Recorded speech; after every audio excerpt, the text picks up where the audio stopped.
And we are live. Here we go. Hey everyone, welcome to the second stream. Today it's gonna be a bit more structured. We have an actual goal in mind with my last stream where we worked on this drawing here. I started this one kind of like just doodling around without much of like a vision of what I was working on. This time, as you may have seen in the video title and description, we are working on what's eventually going to become our channel mascot. Hold on, Procreate is bugging out. There we go. There we go. So I have a little template here that I prepared for video thumbnails. I really like this CRT effect where you can see the borders of the CRT and the scan lines, and I'm gonna save that as a template for all of my video thumbnails. And who knows, I think maybe I will even eventually use the borders and scan line thing for some of the visual elements of the stream itself. And yeah, here we have the thing we're gonna be working on today. As you can see here, I have some sketches, some ideas I've been throwing around for the design of our mascot Boopie. Boopie is going to be a very small alien. In fact, he's probably, let's see, how much is, he's probably about this size. He's smaller than the average phone. And I was throwing around some color schemes here. The one I'm going to stick to is actually the one I made first, which is this one. It's his skin is like a nice refreshing teal color, and his astronaut suit is it doesn't really come across as much with the scan lines on. Let me just turn them off for a second. But yeah, as you can see, it's sort of made of this crinkly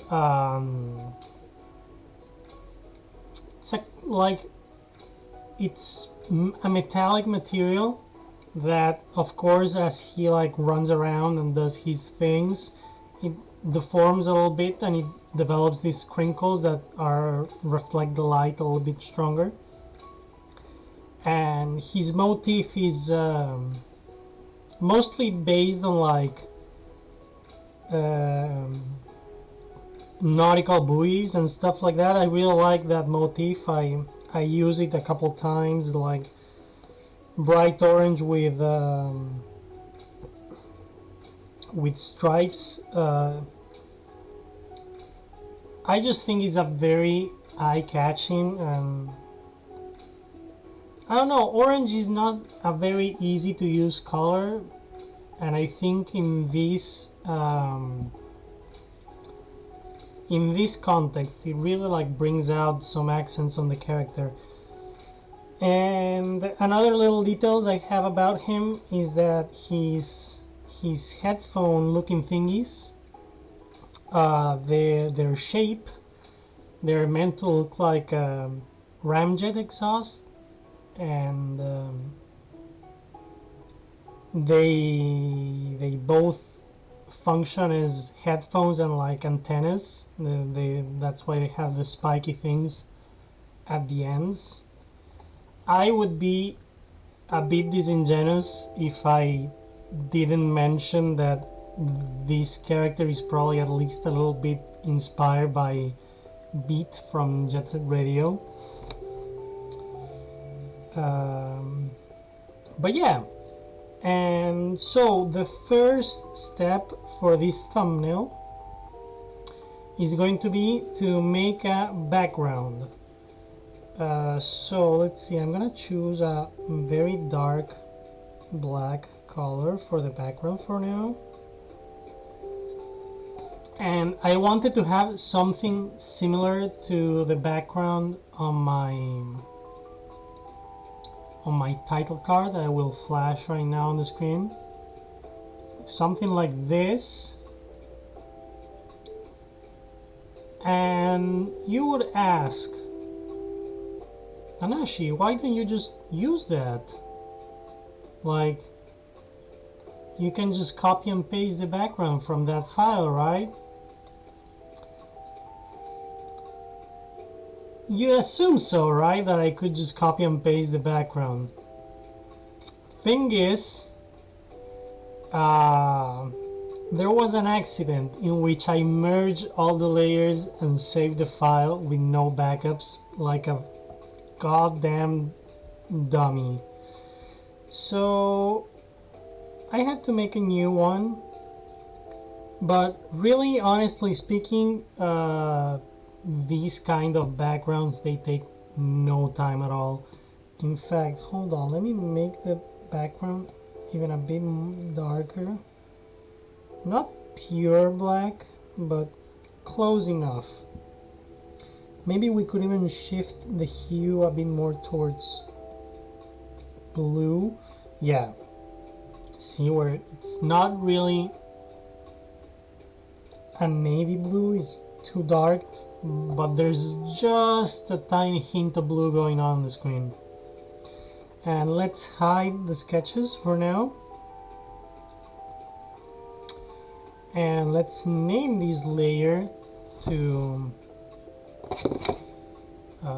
1 second, background. And to be fair, it's probably gonna be in several layers. So as soon as I make more than one layer for this, it's gonna all go in a group. And good thing about making space looking backgrounds on Procreate is that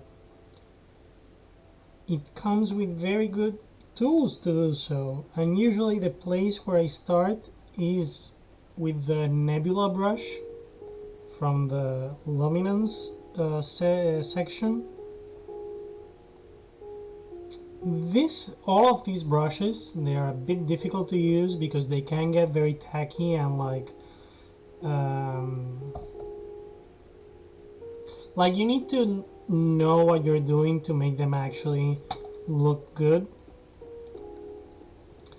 But I would say that the nebula had a hair on my screen.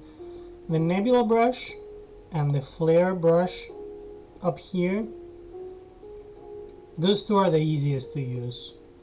Oh, we have a viewer. Welcome to the stream. But yeah, the nebula brush, like all of these brushes here, the light pen, light brush, these are like, they need to be used in measure. They're not extremely easy to use. The nebula one basically works itself.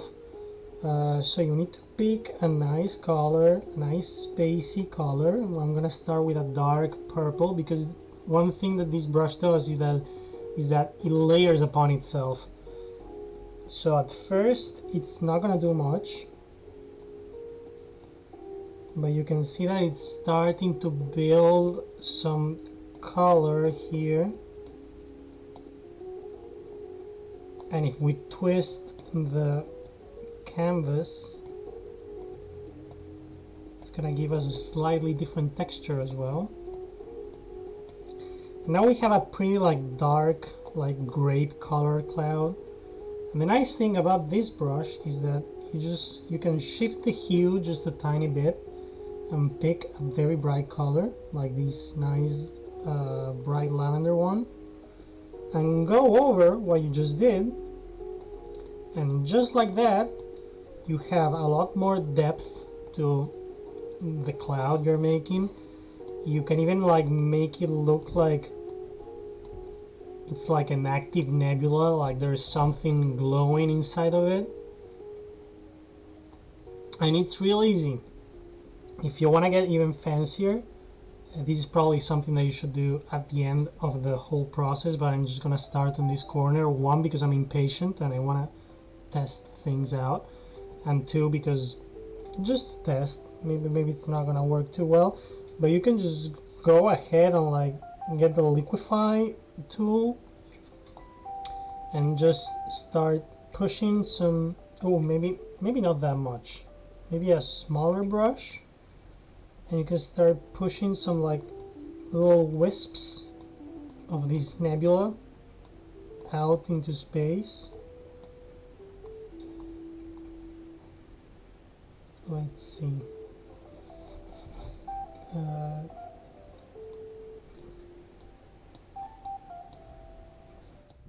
Yeah, just like that.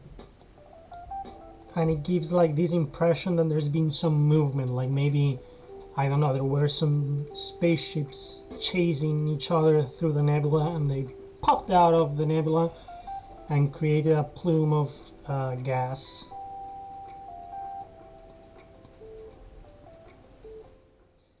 So, nebulas, you can go crazy with the colors a little bit.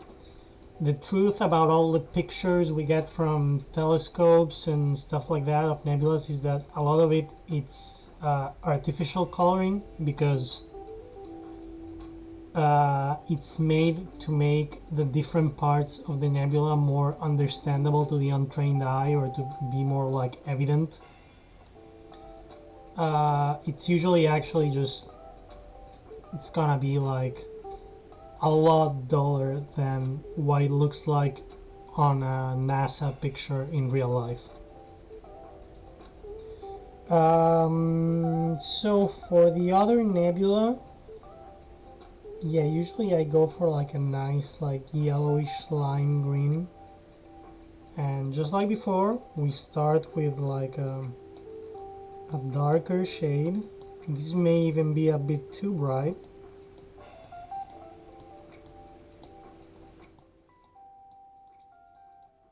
There we go. It's gonna be, by the way, all of my streams are supported and sponsored by Arizona Iced Tea. They just don't know it yet. Please notice me. I love your products. I would be just so happy if you also paid me to drink them. It would be amazing. But this time I actually did manage to get the plum iced tea, which is the superior choice, is the choice of the winners. And I'm just gonna take a sip.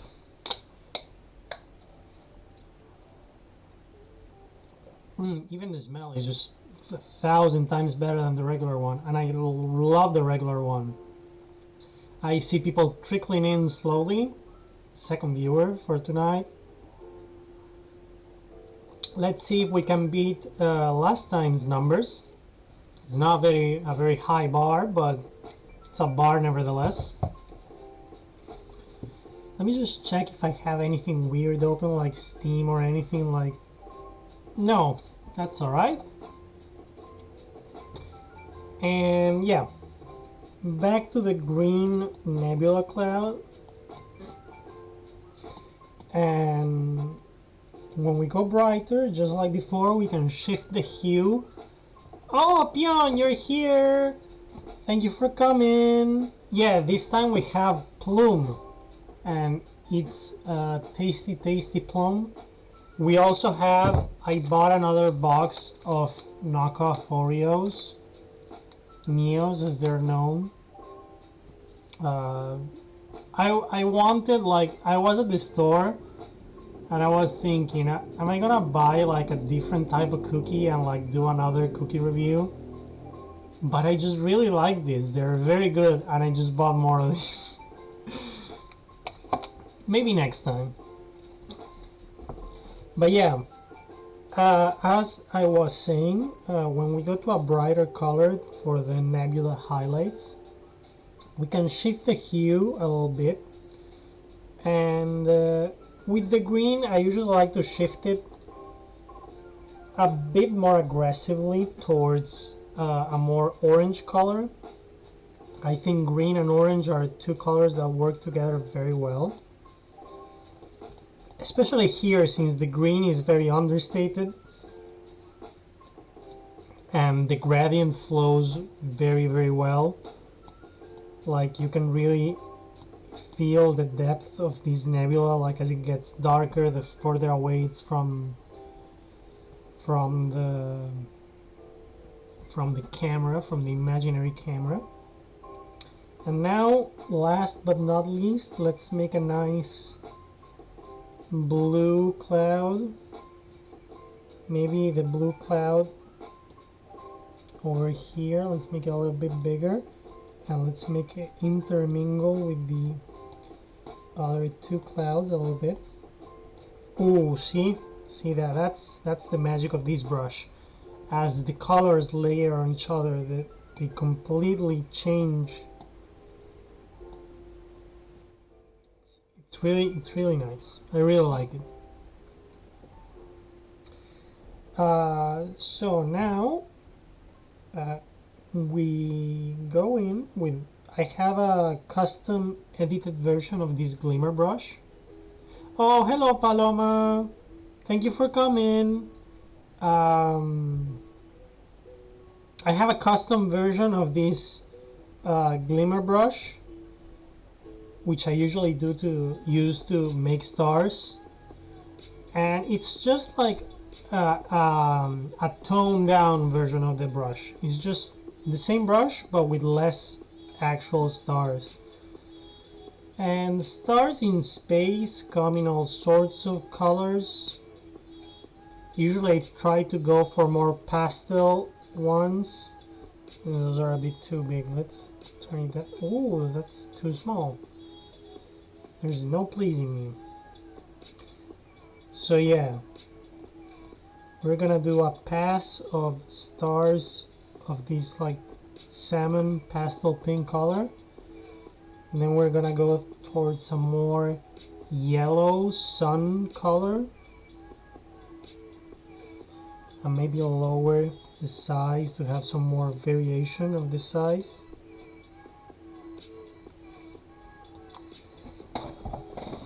And we're gonna lower the opacity just a tiny bit so that they don't pop too much.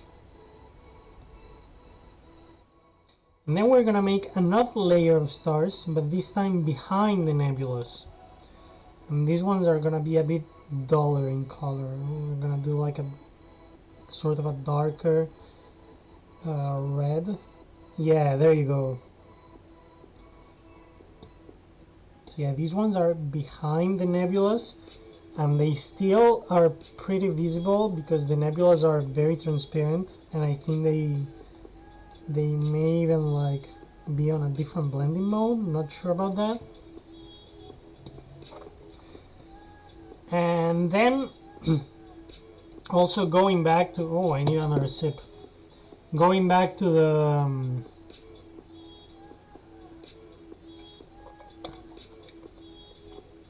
the previous thumbnail I used to have, I want to make that like river, kind of river of gas going through space.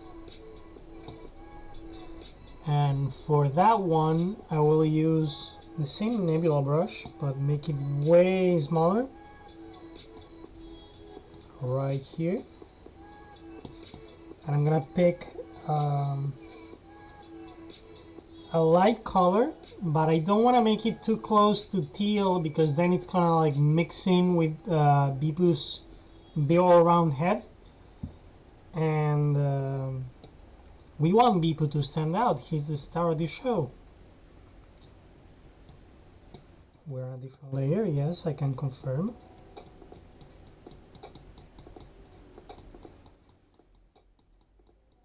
So yeah, we just go for a very erratic shape, and later we can go in with the smudge brush and maybe even the liquify tool and make it even more erratic. And inside this nebula thing we want to make patches of light. It's kinda as if this big stream of gas and stars, as if you were watching at the arm of a galaxy from within the galaxy. I mean, this is basically what the Milky Way is. It's just the arm of the galaxy that we live in seen from within. And let's see, maybe a little bit thicker. There we go. Now a little Procreate trick. Did I not say Boopie? That's fine. Yeah, I meant Boopie. You know I meant Boopie. A little Procreate trick. If you're using a specific brush and you want to change to a different tool, like the eraser of the smudge tool, and keep the same brush to make everything look consistent, you can just hold on the tool and it will edit with the same brush. You can like turn it down to a more appropriate size. See, now we are just smudging everything with the same nebula shape, and it's really making the whole thing come together, because it doesn't look like it's like a picture being smudged around. It looks like it's gas dispersing. And on this one the colors came out a lot more popping than on my previous thumbnail. I think maybe it's because I have the opacity of the scan lines turned way down. Let's see, if we turn it up, they're probably gonna smudge a little bit. Oh no, they just darken. I guess I just picked brighter colors this time.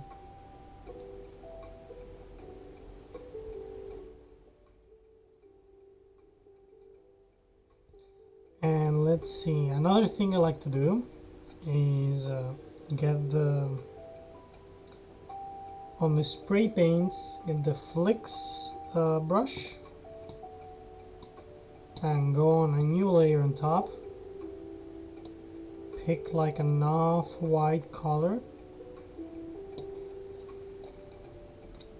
and just do some very light lower opacity flicks.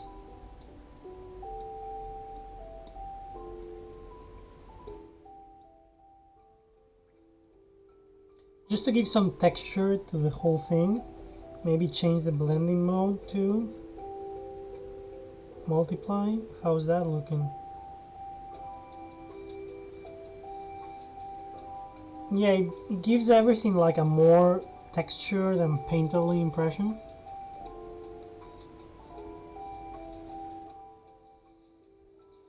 And that's pretty much the background. These things are really quick to draw. You could spend more time on them, as it's the case with most art. But I think to get them looking good, you don't need much more than this. It looks convincing. It looks like a very 90s, like think. I want to say Cowboy Bebop, but I guess the correct answer is like Renegade Stars, which is basically like shitty Cowboy Bebop. Like it looks like there are airbrush watercolor backgrounds they used to do for those kind of shows.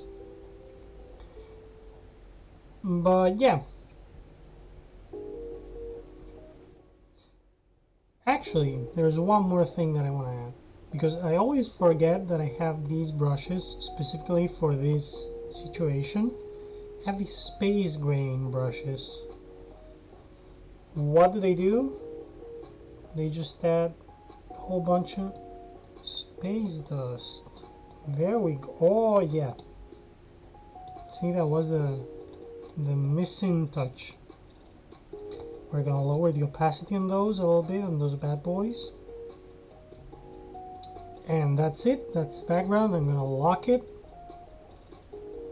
And we're gonna start sketching our friend Boopie. Let's see, let's pick a brush color that's gonna be good for the sketch, something bright like this orange. And let's go with the cookies brush because it's been doing me a heck of a job.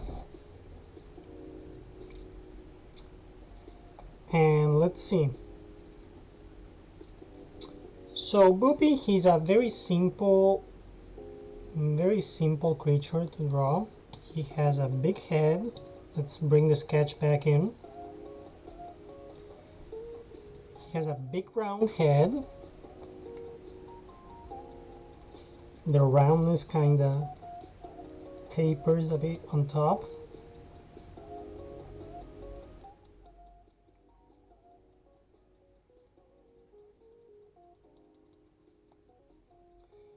And I should probably turn on assist. I have the tool. I shouldn't like make things more difficult for myself. Drawing guide, and let's set it to vertical symmetry. There we go. We're gonna clear that and start over.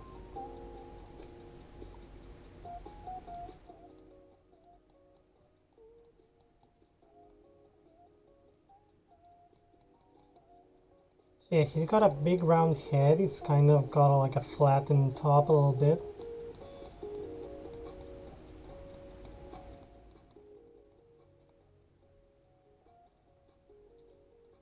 And his neck looks like it's a bit squeezed by the collar of his suit.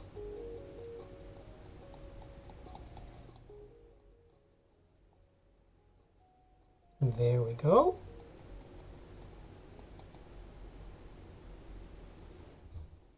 Now I want to make him big, but not too big, because at the end of the day this is gonna be a video thumbnail, so there's gonna be text on this thing too.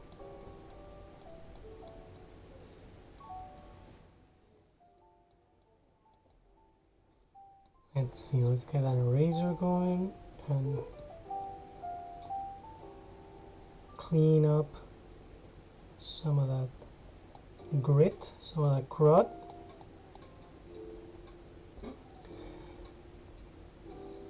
Yeah, he's got a very squishable tummy, a very pokeable tummy.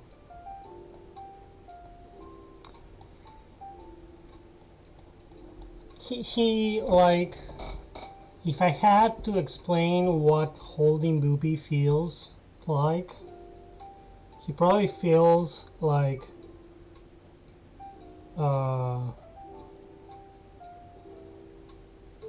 he feels like holding Mochi, but he's like, yeah, he just feels like Mochi. He just feels like a big tub of Mochi. And let's see. I'm just doing this sketch to like guide myself a little bit, but the final drawing is not going to have line art. It's just gonna be pure painting, brother. And we made him a bit wide-eyed there. Let's correct that a little bit.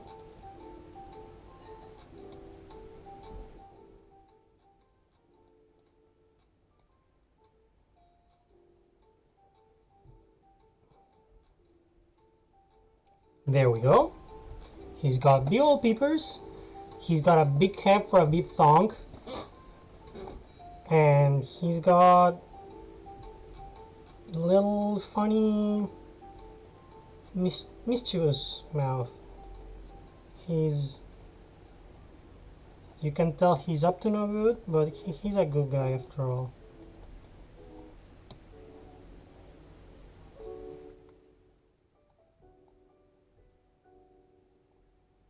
And let's make his mouth look a little bit less like a nutsack. There we go, that's a lot less genital. And now for his headphones, which are gonna be a bit difficult to make justice to.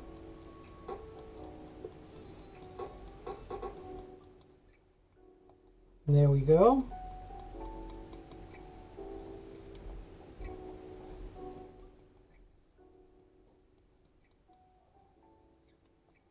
So yeah, I was mentioning before that his headphones are like shaped like ramjet exhausts, which means that if you look inside of them, they're like big old donuts with little cones poking out of the center, and then all this space here at the sides is empty for airflow.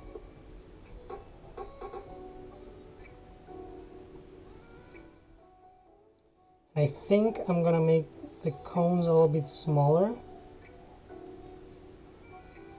There we go.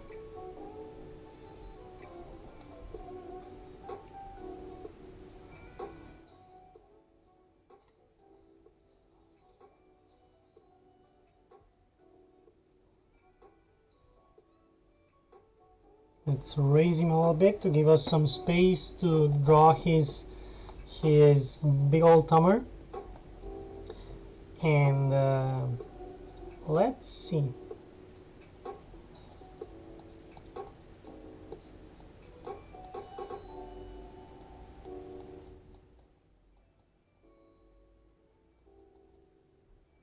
His legs are very short.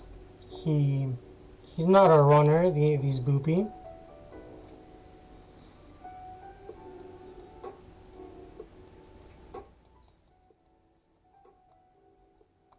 And his tummy pokes out a little bit.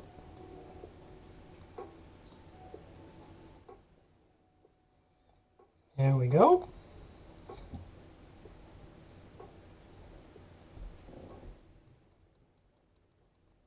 There he's got a big zipper keeping everything inside his suit.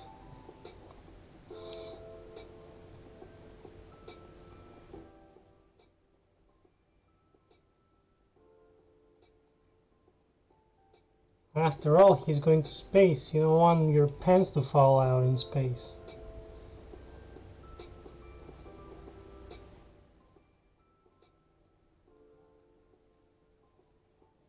There we go.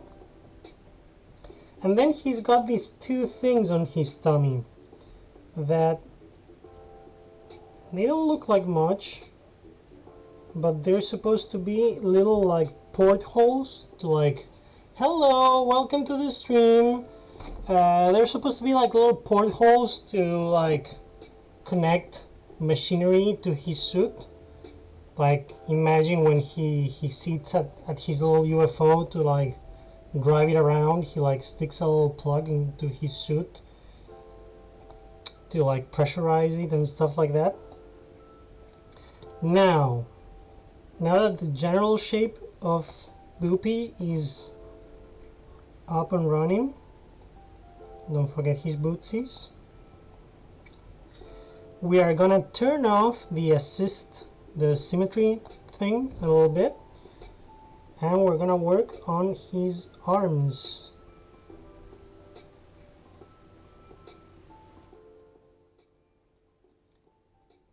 His arms are also not very much like his legs. His arms are not very long, but he makes do with them. He just does the best he can. And yeah, they're very skinny at the beginning. Not that skinny, but yeah, kind of like that. There we go.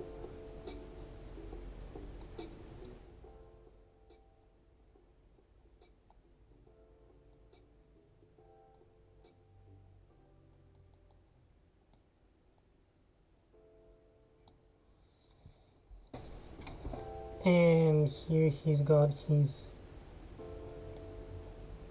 fingers on the side of his hips, just asserting dominance, doing his power pose.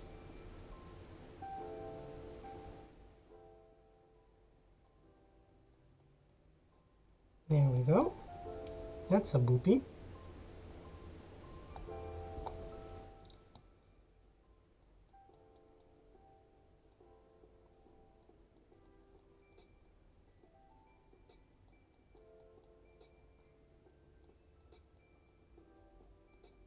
Now you may ask, how does Boopie grab things? His fingers are just balls and he doesn't even have a thumb.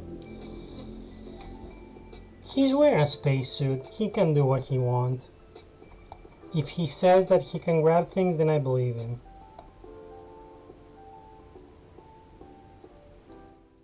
Let's see. There we go.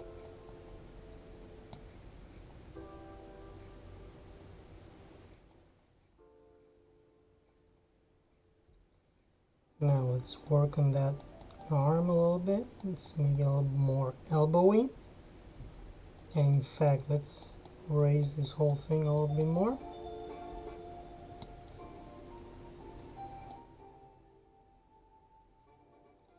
There we go.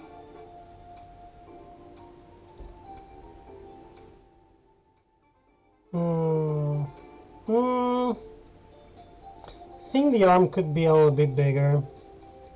Let's go and maybe let's just use the transform tool and fix it in post. Let's see.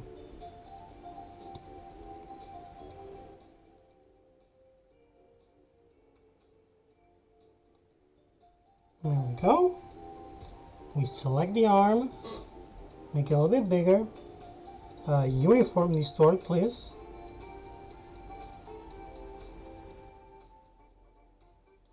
There we go. Now we have a bit more space to work with, and that looks like in the sketch that's about where the arm would fall if it was like bent like that.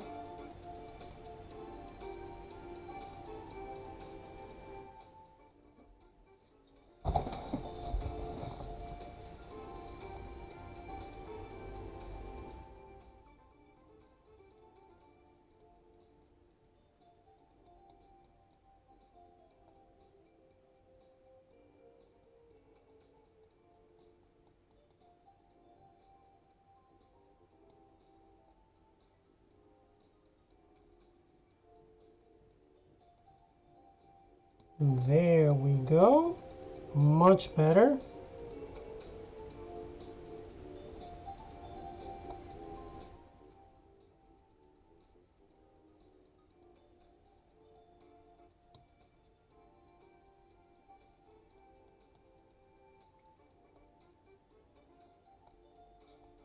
And of course his spacesuit has little gloves and wristbands.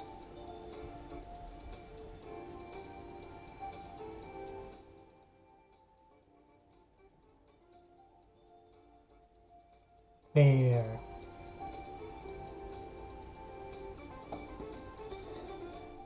And on his other hand, because he's gonna be like the face of the art streams, he's going to be holding my Apple Pencil with like the silicone case that I have on it that makes it look like an actual like pencil. So let's see, let's measure that out.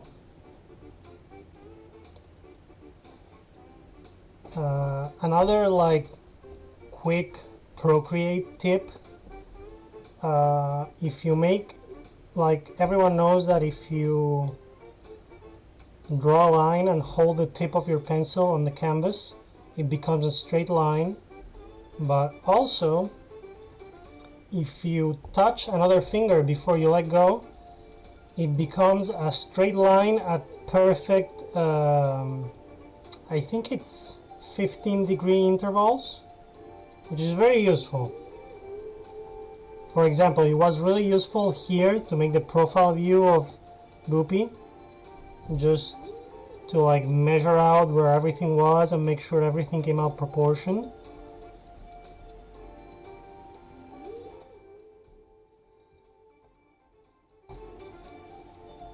Oh no. I think Procreate is bugging out again. Oh, there we go. So yeah, that's where the Apple Pencil is going to be.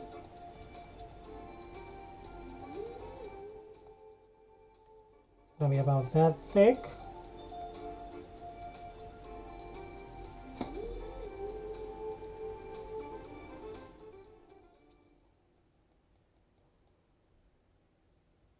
There we go.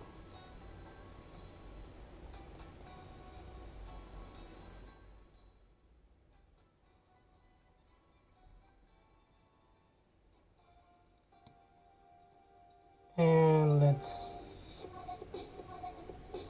there we go, we get rid of that one. Now let's take another look at how the tip of this thing looks. Can't say I look at it too often.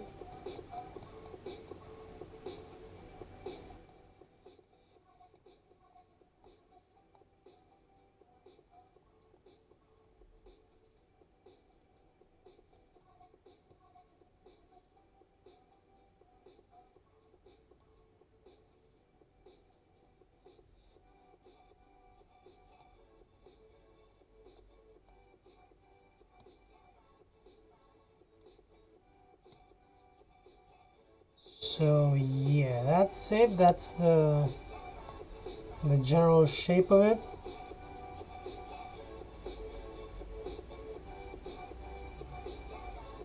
And around here there's the end cap. And it's got like a flat side, and I don't know if the camera can pick that up, but it's got a flat side on one end here that goes all the way up to about, what the hell was that? All the way up to about where the taper for the tip starts.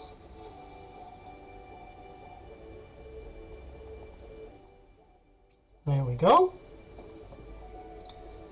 Am I going to put a flag on the pencil? I thought about it, but I wouldn't know what flag to put on the pencil. I'm open to suggestions. It does certainly seem like a pose in which you would be holding out a flag.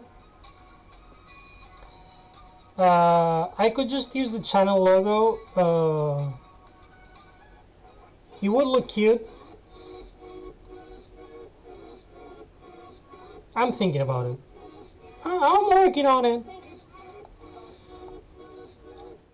And now back to Boopie himself. He needs to be holding this thing.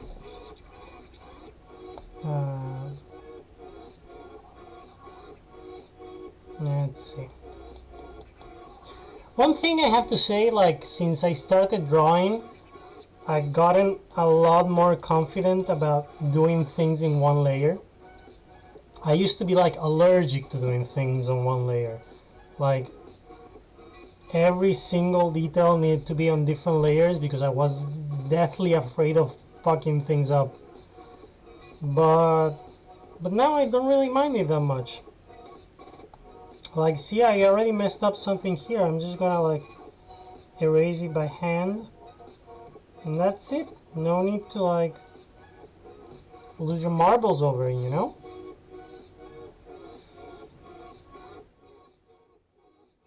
Let's try to get the arm about as thick as it is on the other side. There we go.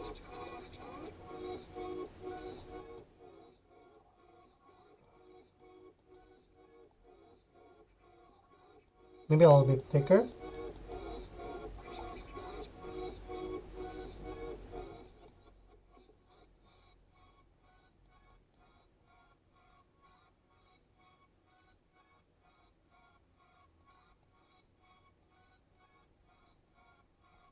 And here we have his little ball fingers wrapping around it.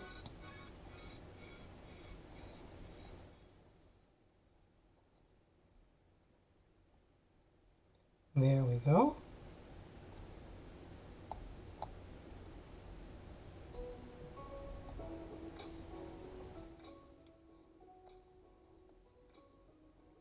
That looks correct. Maybe if I had to change anything, I would maybe select this arm here and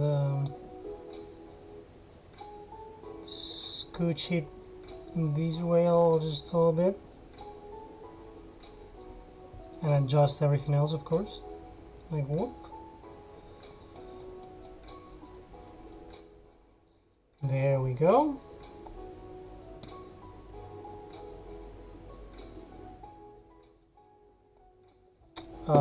Tea time. Hold on, there we go. Tea time.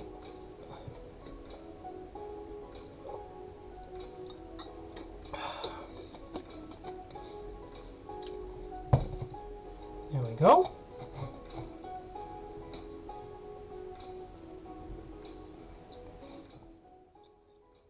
Now, just for the sake of entertaining the thought, let's see what a flag like wrapped around, like, let's see.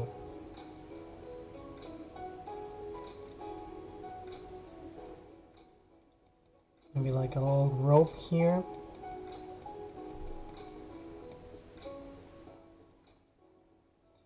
And here.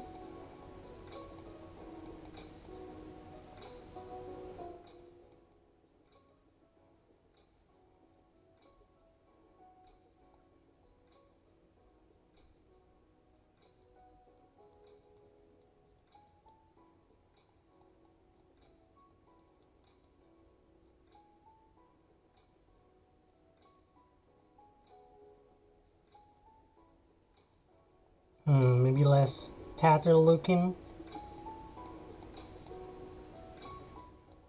There we go, more wavy and less gone through a wood chipper. There we go.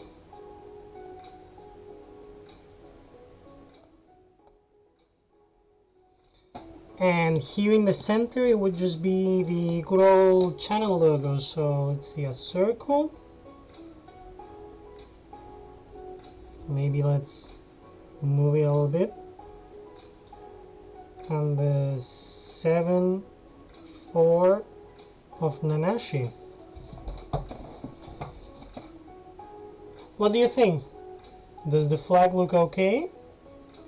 It's certainly going to add a pop of color to the whole thing because everything is very like cold colors and Boopie is like very gray and green. And the flag is gonna be bright red, so it's certainly gonna add a bit of oomph to the, like something to draw your eyes to. But yeah, I think he's looking good. I think that's about like the proportions I wanted to have. And then once the text comes in, he's gonna like scooch to the side here, and maybe he'll have a little drop shadow or like a Gaussian blur halo around him to like make him stand out a little bit more. We could even like turn on snapping and center him if the snapping gods allow it. That's not centered. I'm looking for an orange line. And Procreate is very particular about whether they want you to give you this orange line or not. Basically, the orange line means the center axis of the canvas. And it's very useful when you, oh, there, we got it for a second there. There we go, now it's centered. Now it's perfectly centered. Now we're not gonna hide the sketch, we're gonna just move it away. So we can just have a little bit of a reference. Anyways, all the colors that we'll be using for Boopie, I have them on this first row of the color palette. The one where I added a color I didn't want by accident. And the rest of the lines are just the color schemes of the designs I didn't go with, because I don't know, I like the green and gray motif a lot more. What's this vertical line here? Oh, it's the, never mind, I'm a dummy. It's the the drawing assist. I'm gonna hide it now, I don't need it anymore. Drawing guide off. But yeah, let's see, we're gonna like decrease the opacity of this guy a little bit. Oh wait, before we do that actually, let's just set in stone, like maybe his glove would be a little bit further in. And this is like his wristband, his orange wristband. It's kind of like a reflector, like the ones you wear to go on a bicycle ride. And yeah, let's get to work on the color. Opacity down. Let's rename this layer to line work. Maybe actually rough lines. There we go. Let's make a new layer. Let's group these two guys. And let's rename this layer Boopie.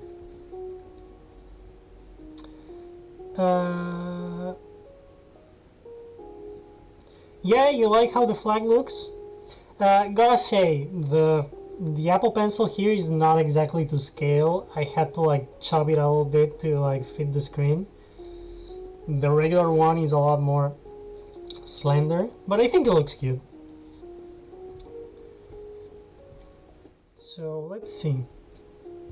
Now we have to pick a brush. I was thinking of using the brush. This is technically the brush I use the most. It's called Latte, and it's a nice, like it's broad. It's got some texture to it. Like it's got a little bit of bite and transparency, and I think it also like the color bleeds a little bit. Let's see. Yeah, see how the color like gets mixed a little bit there. Yeah, I think I'm gonna go with the latte brush. It's gonna give a nice cozy feeling to the whole thing. Usually I don't like using the bucket fill tool. It's just a personal thing. Like it makes things quicker, and if it's like a very like I just need something to be one blank color, like I'll just use the bucket fill in that case, but usually I prefer just not to. I like, besides, the reason why I'm drawing is because I like doing it, so what's wrong with like filling something up by hand? Also, one other thing is that I'm drawing with the scan lines on, and this is because I want to like see how it's looking as I do it, and not like turn on the scan lines at the end and be like, whoa, this is not working. No, I'd rather keep them on the whole way through, and like see how they're doing, see if they need to like have their opacity tweaked or something.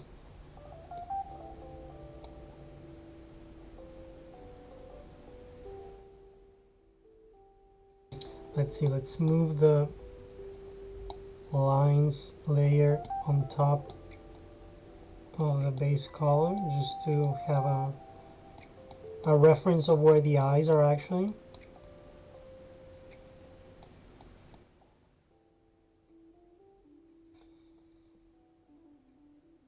And let's just keep playing at it.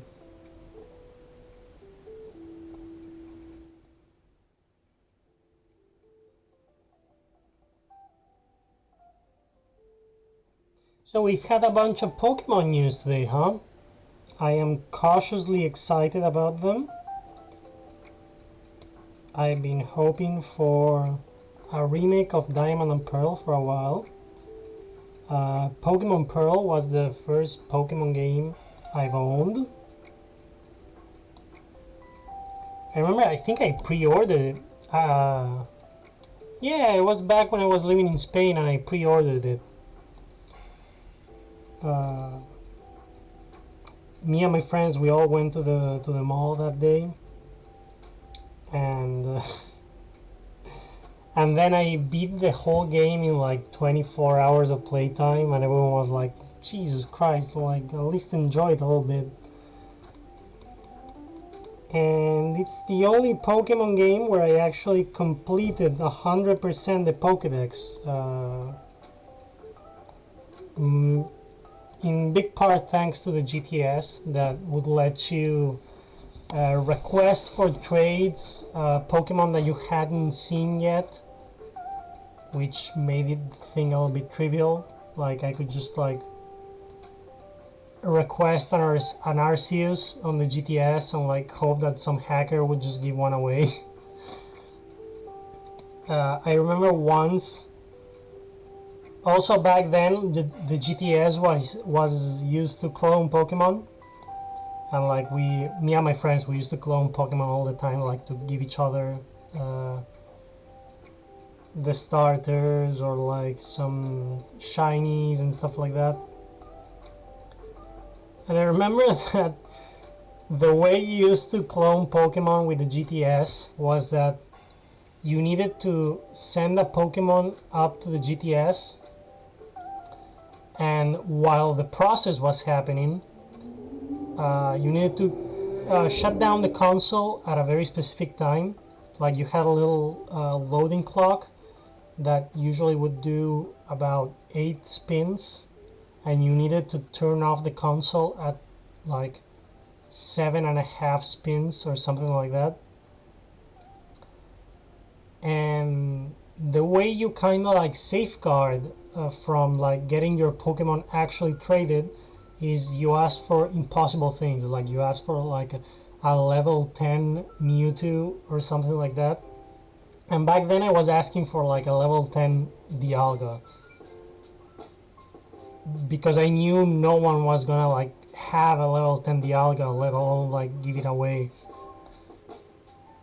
And one day we're just like all sitting on the floor of like my computer room in my house in Spain with my friends, and we're trying to clone this shiny Pelipper we had, and a guy actually traded me on the GTS like a level 10 shiny Dialga.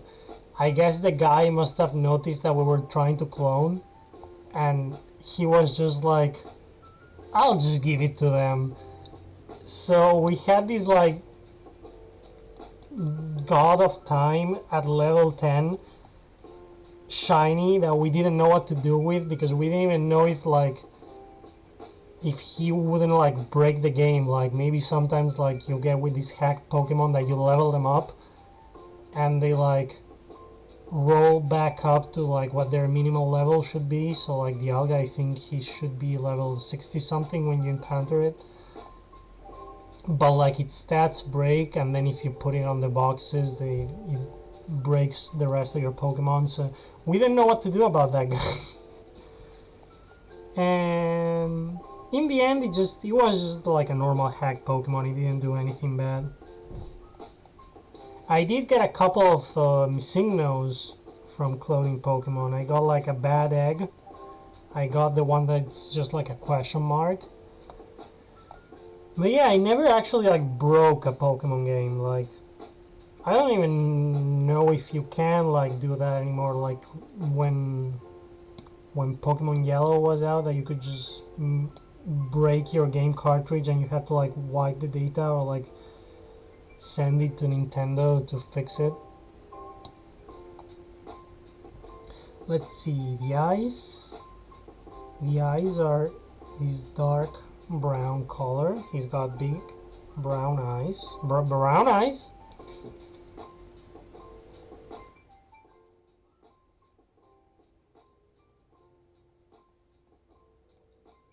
Brown eyes in Minecraft.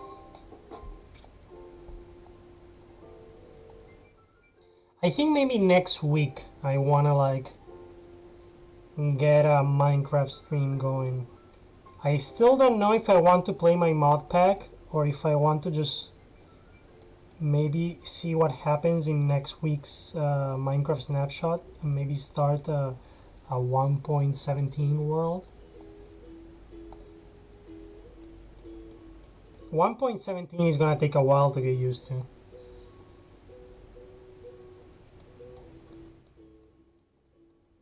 But I'm happy that they're taking like more chances with like Minecraft updates.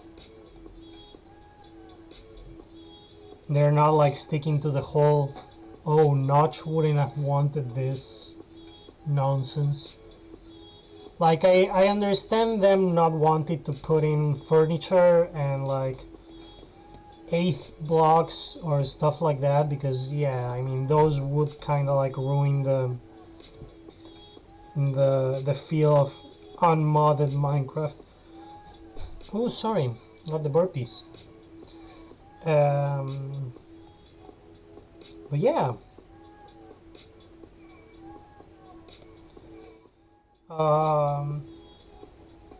I'll see.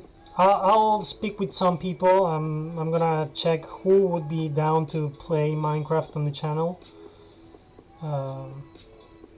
Doesn't need to be on a call. Like we can just talk to each other using the Minecraft chat. It would be cool if like we were all like on the same call and stuff.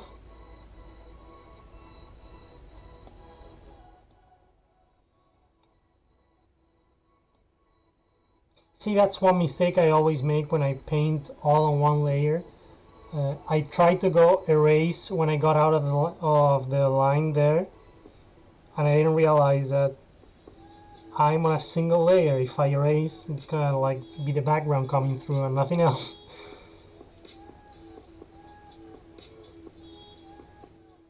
So yeah, I'm just being like extra meticulous here with the outline because if there's something I want to get right is like the shape of Boopie's eyes. He's got like these classic Roswell gray alien eyes, but they're like very big and like I'm gonna like fill them up with all kinds of sparklies and stuff.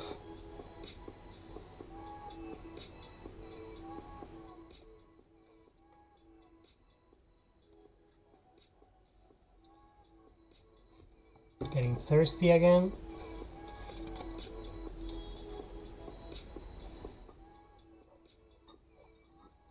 Oh,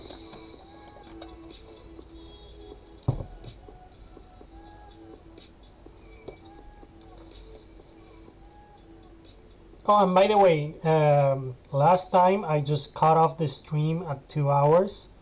This time I'll keep going until I finish this. I want to finish this thing. Maybe like if I get too hungry, I'll take a sandwich. I already had a sandwich before the stream, but I really want to finish this drawing of Boopie.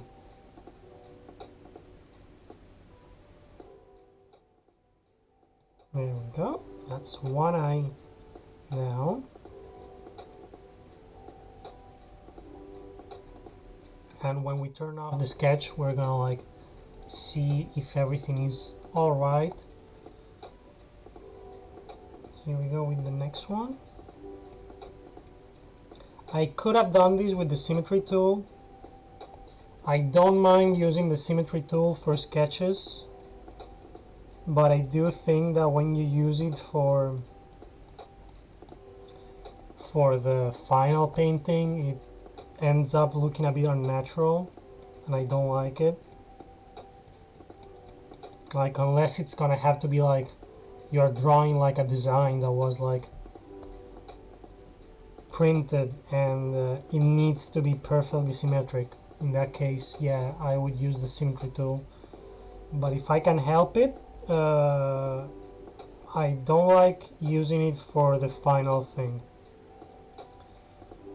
I'd rather like do it over and over until I get it to the level where I like it than to have it like perfect and have it be too perfect to the point where like it breaks the charm of the character a little bit.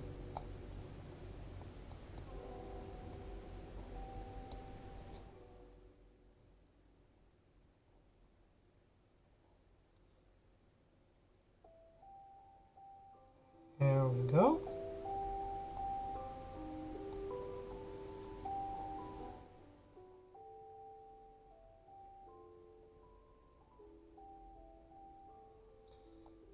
So today I was reading about a thing. Was it today or yesterday? I don't remember. I think it may have been yesterday. About Pittsburgh potties. And I guess like no one watching at the moment lives in Pittsburgh. But when this goes into the video archive and someone watches it, please leave in the comments. Have you ever seen a Pittsburgh potty? Apparently in Pittsburgh, most houses that were built before World War II have freestanding toilets just in the middle of the basement. Like you'll have a load-bearing pillar in the basement and next to it just a shitter for some reason. And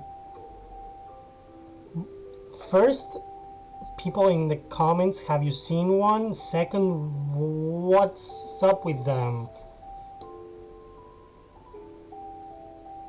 Like, I understand maybe having a bathroom in the basement. It's not, doesn't sound too normal, but doesn't sound too strange either. Having just a toilet in the middle of the basement with no walls around it, that's weird.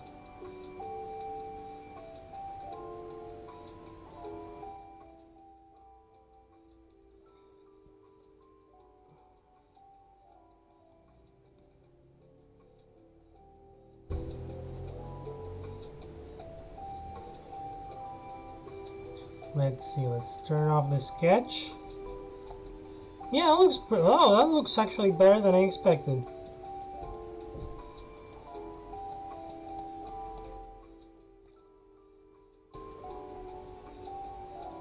Let's see, now let's go back with a brush around the actual like perimeter of Boopie's head.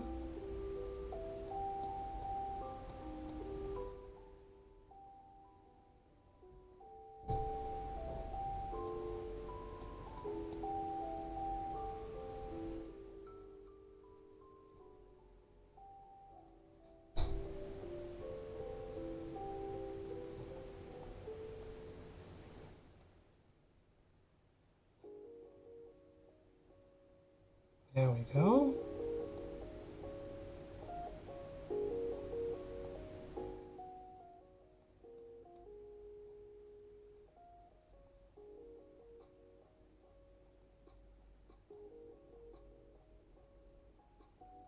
This is something I usually always do, like I start doing a shape with a rough brush, not rough, like with a bigger size brush, and then once I'm done I go around the shape again with a smaller one to like kinda even out the bumps or the fuzz that could have been left by the previous pass.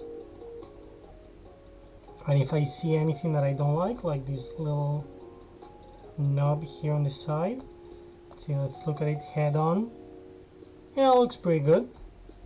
Pretty good.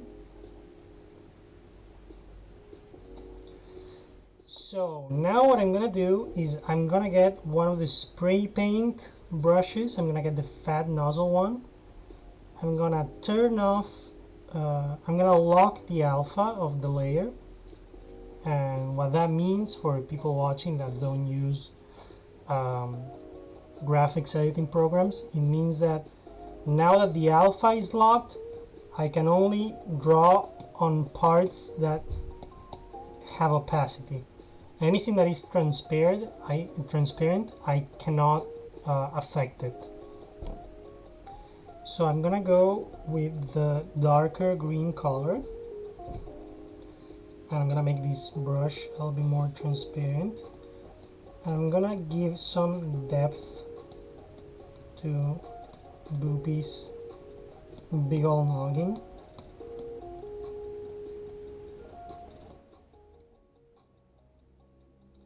There we go. Lately I've been into airbrushes a lot. I think I've said this 1,000 million times, but I really like the effect that airbrushes give. And it's very easy to make them look cheap and kinda crappy. I'm not claiming to be good at doing airbrush things, but if you use them correctly, they can look pretty good. Let's see, there we go. Now this gives Boopie's head a lot more volume. Let's see, let's make this area a little bit darker too. Kind of like a hairline if Boopie had hair. How's it looking? Looking good, looking good. Now let's do the opposite. Let's go back in with the lighter color.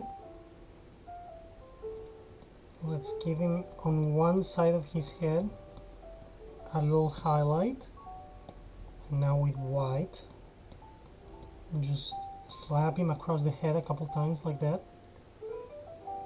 So he looks like, yeah, I've noticed that you really like using like solid markers and airbrushes.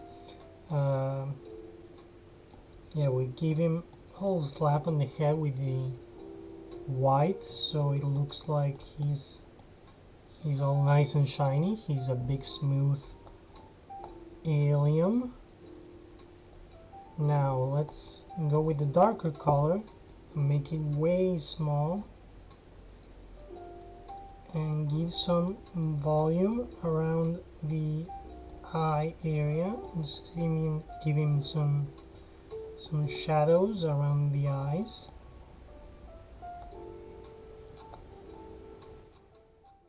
On top as well, on top. He's got big popping peepers. There we go.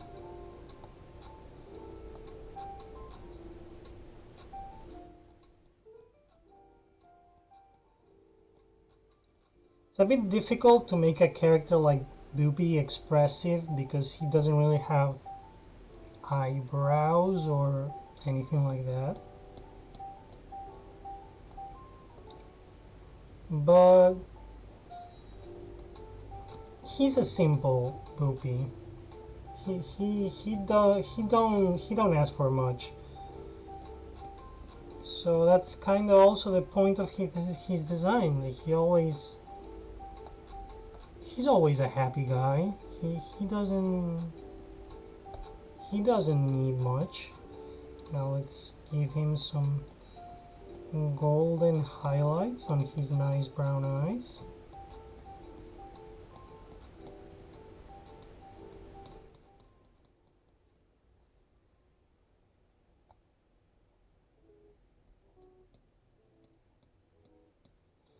So yeah, now I'm gonna smudge things a little bit with the airbrush shape, just to get rid of some of that bleeding that I got with the contour.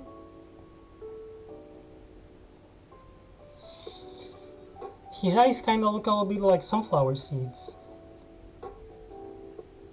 which is fitting since he's about the size of a hamster.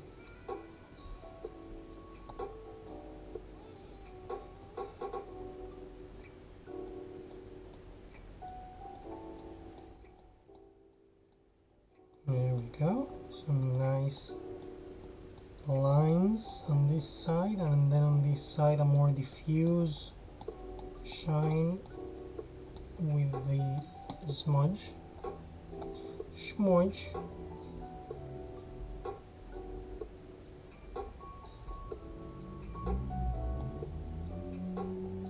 And there we go.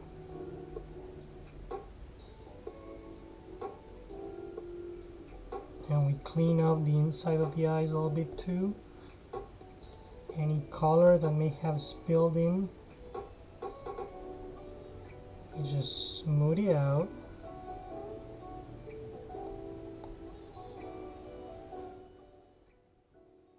There we go.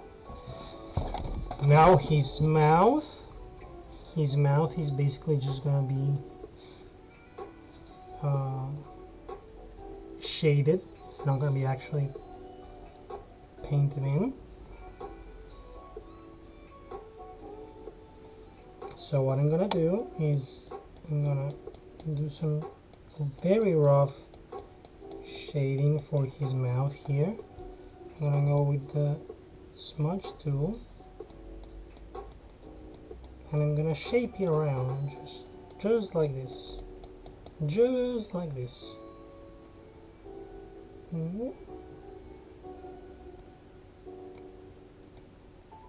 And this works just like real paint. You can just push in the clear color to dilute the dark one, or the other way around. You can just push out the dark color if you want it to be covering a little more area.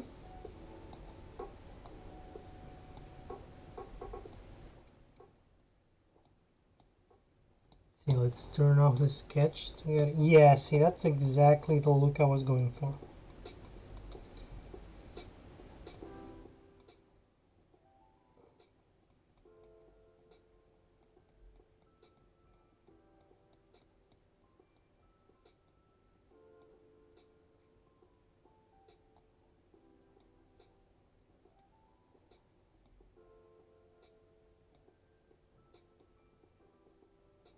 There we go.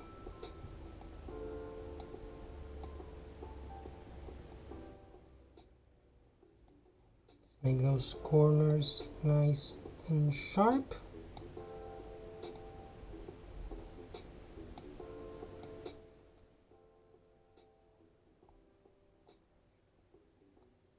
Maybe let's make this one a little bit higher.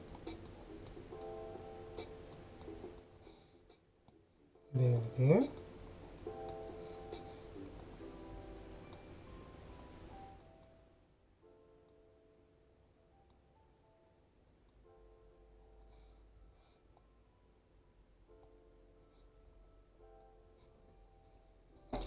There we go. And now let's give him a little bit of a shade around his neck. Let's maybe like just a little bit, just make the neck area a bit more defined.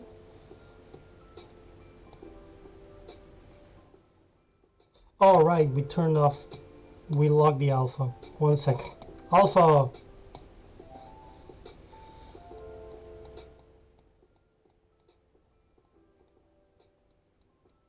Bring me 5 teenagers with attitudes.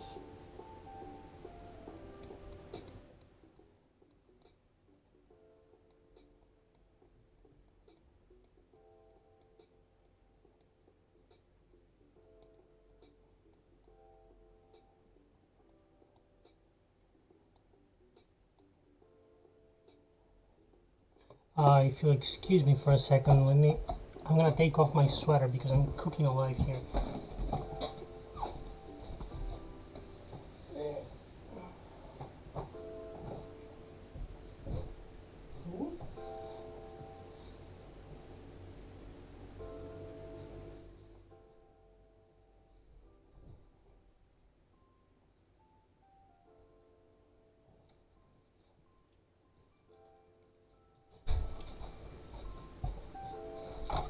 There I am, much fresher now. And let's see. One what was I doing? Yeah, the spray paint and the darker color here. Let's make it a little bit bigger and turn back on the alpha lock.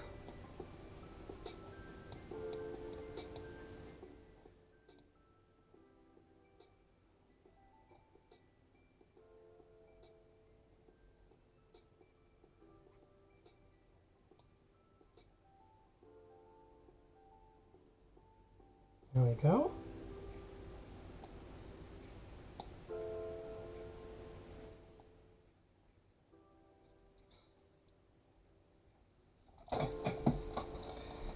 And can't forget about his little blushies that he's got on his cheeks.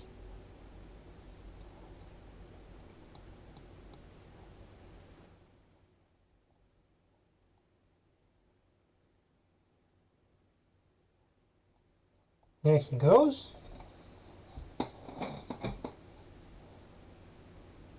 So now I'm gonna turn off the alpha lock and make a layer under this, because I think there's some stinkers here that need some fixing.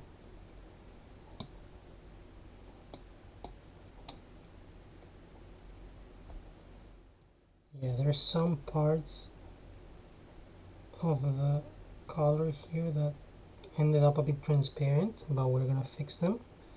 It's very easy to fix. You just make another layer under it and do like an undercoat of paint.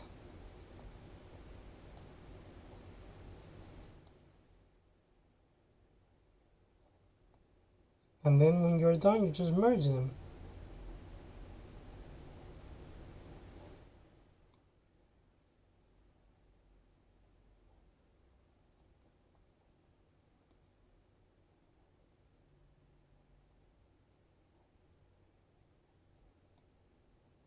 There we go.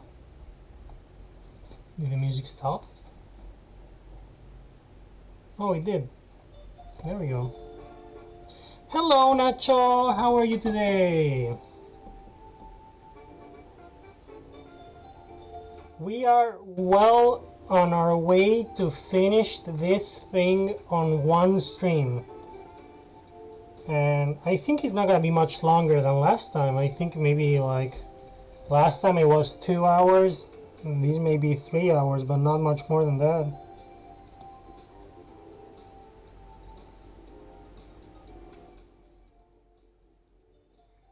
Couple of free minutes between. Yeah, thank you for coming in your free time. How many words is this one?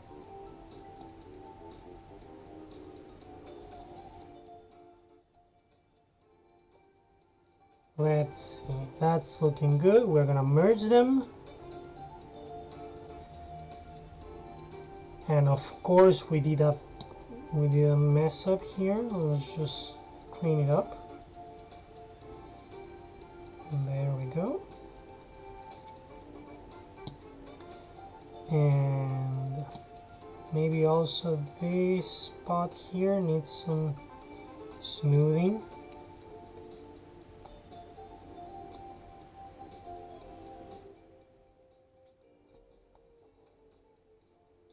There we go. How's it looking? I think I'm pretty damn happy with how's it looking. Okay, we're gonna rename this layer head. No, not hide. Head. And we're gonna make a new layer. Call it headphones. We're gonna bring the sketch back in, and I think, yeah, technically this layer is gonna be under. Let's make this one accessories, so I can also do the color on this one. Someone to finish a 1,700 word file that I have to review. It's gonna take an hour. Yeah, oh, it has to take an hour. Okay, I see it's non-negotiable. Negotiable. Jesus Christ. Sorry, sometimes my WAP genes come out. I just mispronounce words. But yeah, we're gonna start working on the headphone part, and let's see if I can like manage to make the shape of the headphones evident, like the ramjet shape with the spike nestled inside a donut.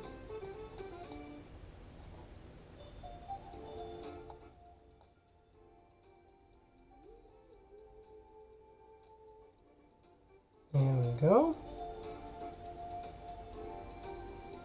Yeah, I really like how these like teal green and the bright orange of the accessories go together.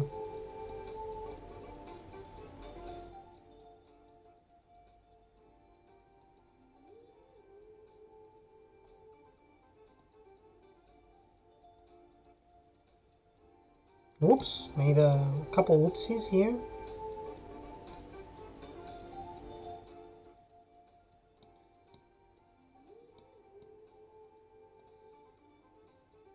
There we go.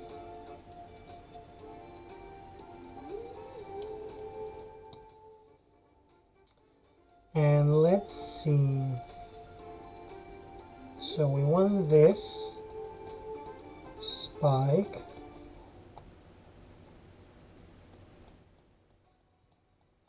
Just like that.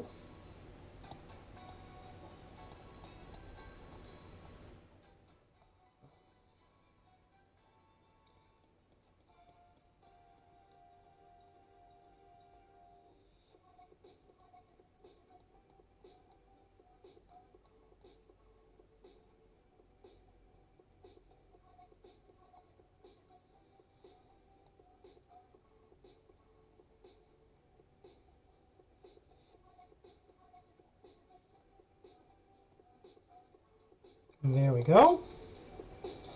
Now this is gonna be tricky because I really have to try and make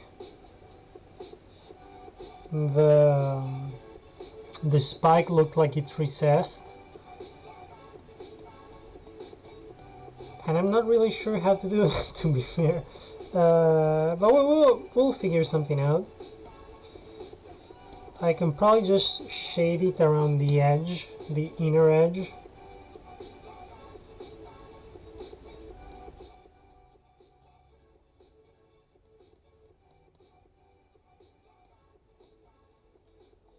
Let's see, let's hide the sketch for a moment again.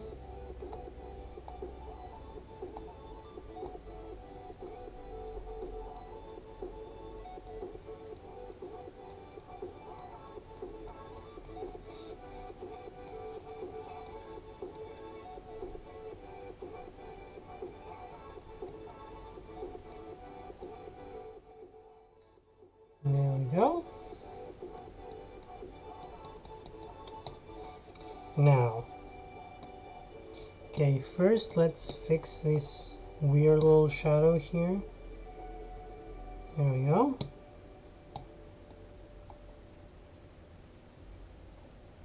And let's fix the shape of the spike itself a little bit.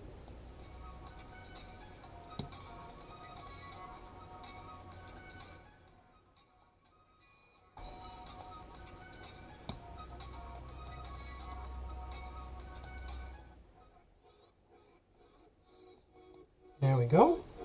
How's that looking? It's looking good.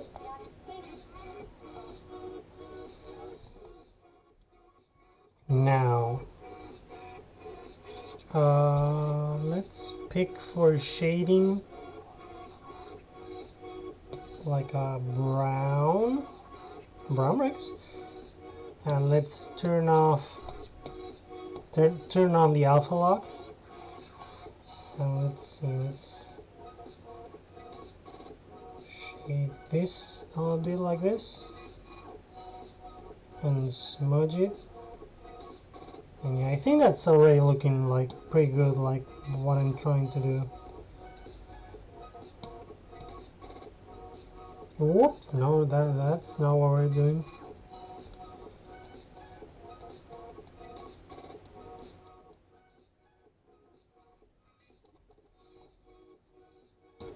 So maybe let's go harsher on the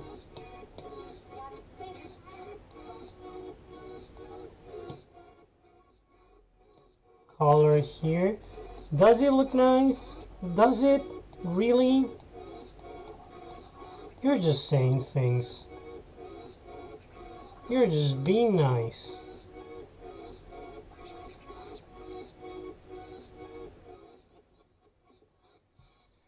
Let's see, and now we add the white stripe, which I forget exactly where it is on the design. It's right on the edge of the donut, so that's gonna also help like drive home the illusion that the donut is like the spike is inside the donut.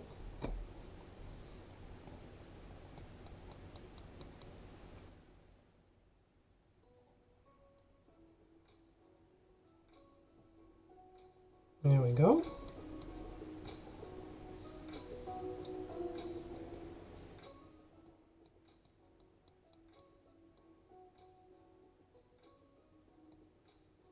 Let's see. It does look nice. You're right. I was so blinded. It looks amazing, and we all love Boopie.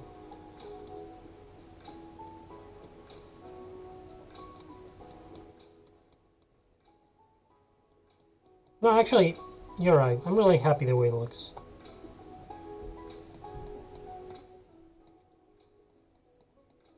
So maybe let's shade the bottom of the spike too.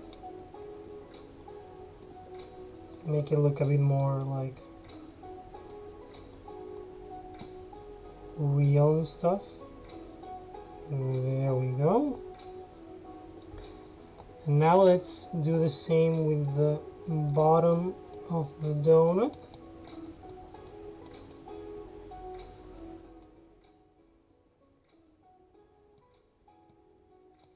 Let's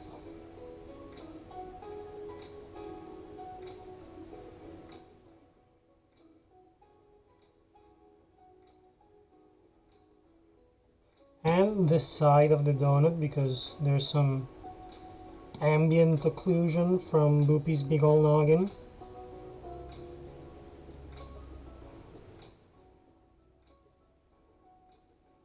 There we go.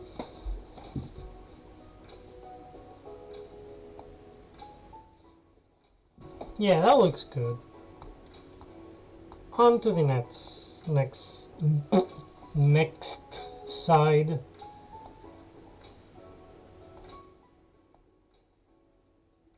Actually, yeah, I just realized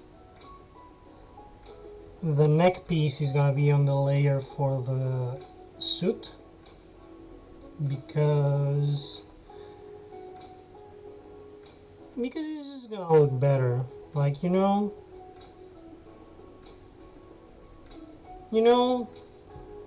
let me just do something here, turn off alpha lock, and make this side of the donut a little bit beefier. How's that looking?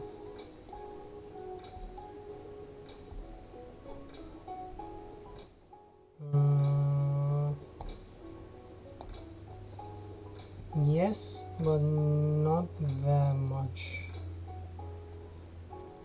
Let's shave off some here. Yeah, that's good.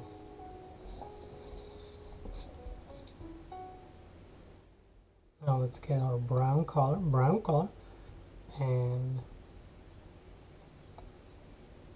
shade the ramjet spike.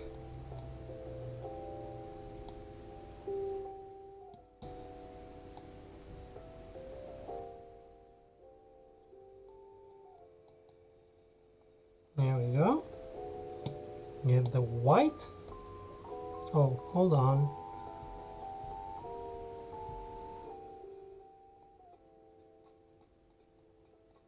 There we go.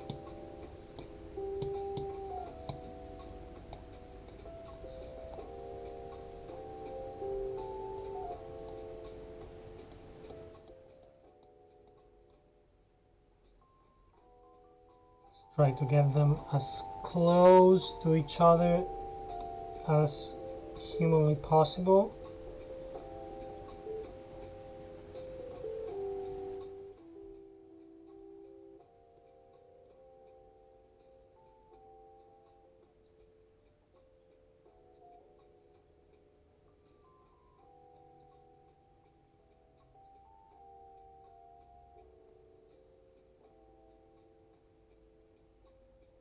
There we go. Is that looking correct?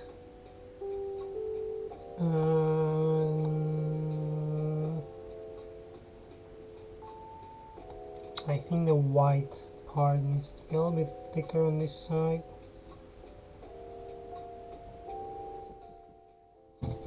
And now we get the brown.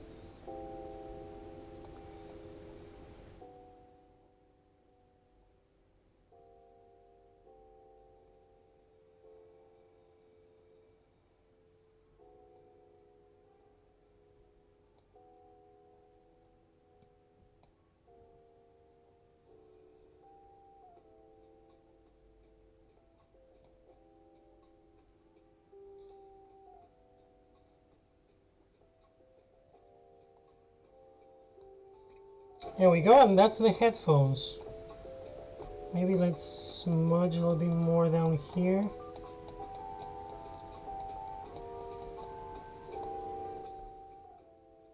Yeah, that's good.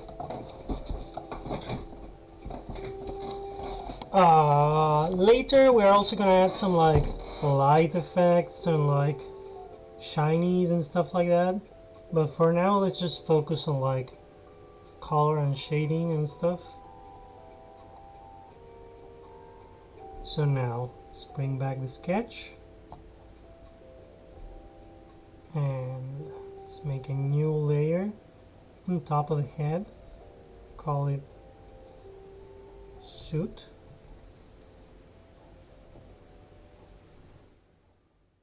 And let's pick back the orange color.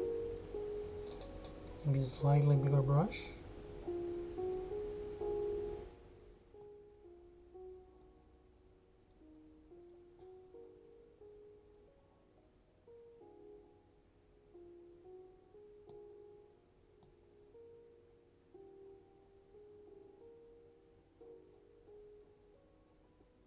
And let's be very careful here where the neck meets the suit.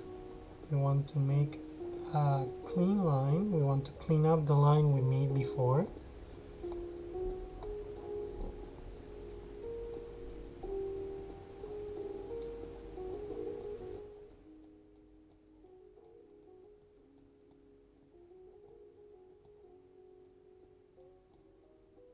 Basically there, before I made kind of a sloppy line on purpose because I knew it was going to be covered by the neck ring.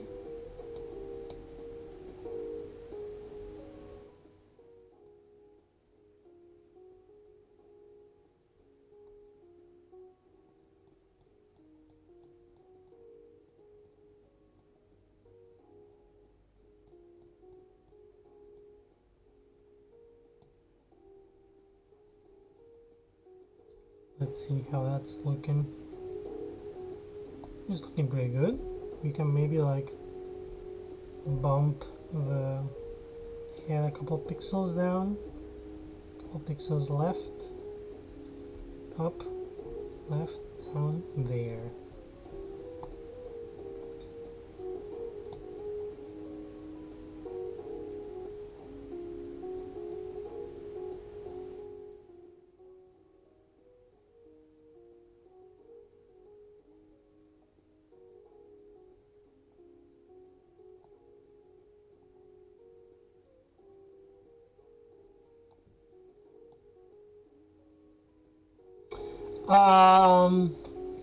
Well, he's very small, but I think he's supposed to be a grown man. I think he's just his size is not very inductive to taking him seriously, but he's supposed to be of age. I mean, he drives a spaceship. He's got a driver's license.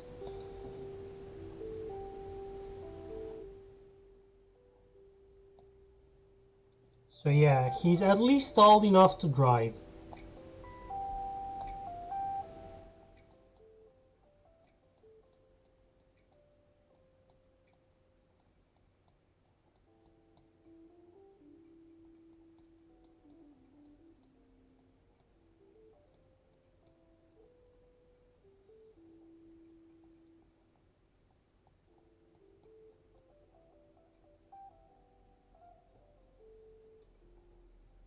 There we go. Maybe let's shave off a little bit on this side.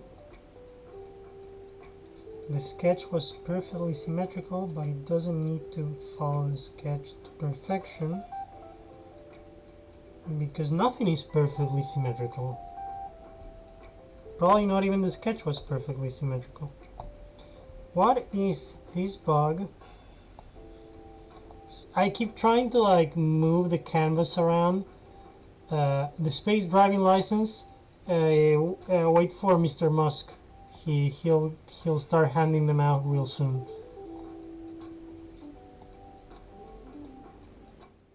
And so yeah, I keep having this bug where yeah, Cowboy Boopie Bappy. I was talking before about how the backgrounds here, I'm trying to emulate the way Cowboy Bebop looks, but I'm actually coming up more like the shitty version of Cowboy Bebop, which is called Outlaw Star. I binged it 2 months ago, and it's Nacho. Maybe you're going to like it because it's basically Cowboy Bebop with ADHD. You should give it a chance. I don't know, a lot of people are saying lately that Cowboy Bebop is not as good as they remembered, and I think every time I rewatch it, I like it just as much as I did the first time.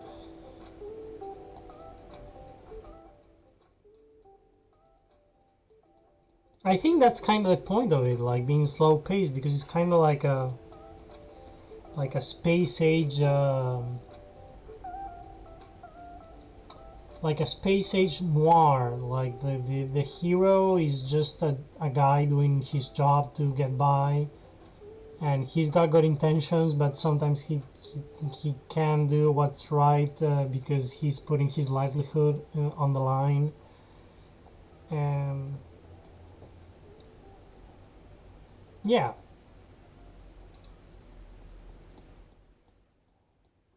I think also part of what makes me think of Cowboy Bebop as a noir is just the music in general. The name of the show is Outlaw Star, and it was made by the same animation studio as Cowboy Bebop, around the same time as Cowboy Bebop, and I imagine that a bunch of the people that work on it were the exact same people as Cowboy Bebop, but it's more of like a classic shonen space sci-fi adventure. And when I say classic shonen, I say classic shonen of the 90s. Like the protagonist is an asshole, kind of like Urameshi from Yu Yu Hakusho, or I don't know who else. He's kind of a dickhead. He's a bounty hunter. Like you're gonna see a lot of overlap between Cowboy Bebop and Outlaw Star. Like the space future is dominated by China, and every sign is in Chinese, and like they clearly, like I wouldn't be surprised if like someone came out and say that and to tell me that Outlaw Star and Cowboy Bebop take place in the same universe. I'd be like, yeah, sure, of course they do. The spaceship designs are very like similar. Like you can clearly tell which one is from which show, but they both share the thing that they have a nautical inspiration on the designs. The ships look like they used to be boats at some points.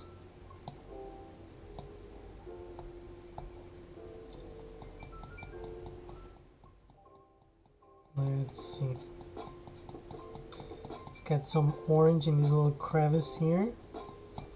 And then let's do a once over with the eraser. Oh no! That's okay. The music is great, the visuals are great, and the characters are interesting, but I wasn't engaged. Yeah, like that's also the thing, like, because you kinda know that the episodes are all gonna be like each one their own thing. And Outlaw Star is kinda like that, like every episode they're like following a storyline, but they always have like the thing that happens this week.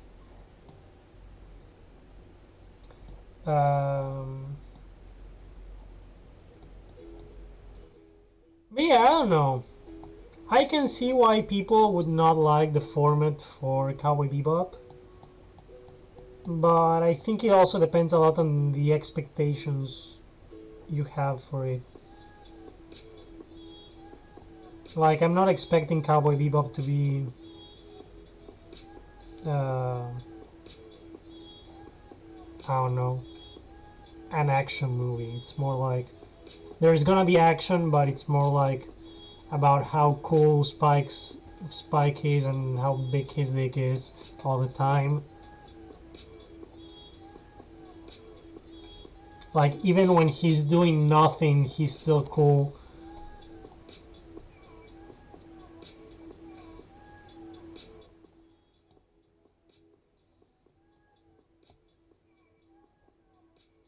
There we go. Now we're gonna go up to Bipu's head, and we're gonna like smooth this little shadow on his, what would be his chin if he had one, to blend it a little bit more with the color.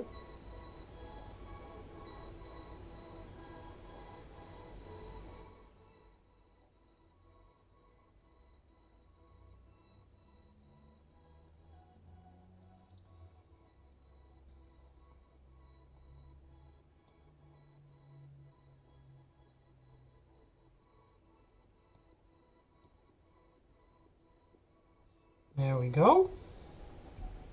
Now back to the color. Oops. Ooh. I guess it depends on the speed. On the speed at which I pinch the screen. Sometimes if I do it too fast, he doesn't like it. Let's see. Let's alpha lock this guy, and let's start working on the white stripes on the neck ring.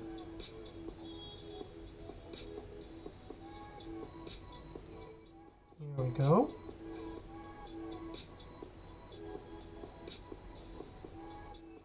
Maybe not too close together.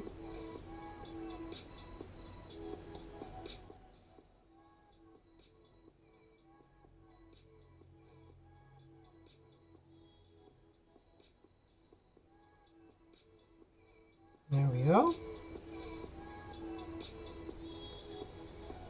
Now let's shade these a little bit. Go back to the little brown color, and let's add just a ring of brown on top. Like the ring has a bit of a flat part on top of it, because right now Boopie is not wearing a helmet, but if he was to wear a helmet, this ring would be the part where the helmet would attach and like lock to keep him pressurized and stuff.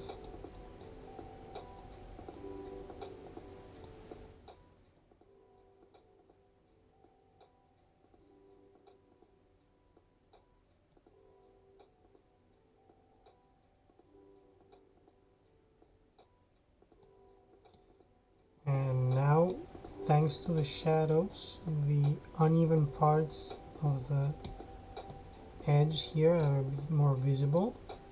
So let's turn back the alpha. And with a very, very small brush, even out the edge here.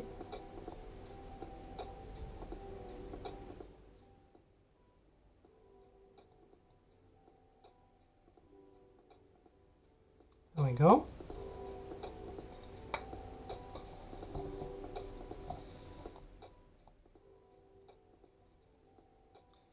Now the rest of the suit. Actually, I think I'm gonna do the rest of the suit on a separate layer. Remember before when I said, oh, I'm doing things on just one layer now? Guess I lied. So yeah. It's convenient. If I got the tools, why not use them? Let's just fill in the big splotch of gray for the bulk of the suit. Oh, no, not that much. There we go.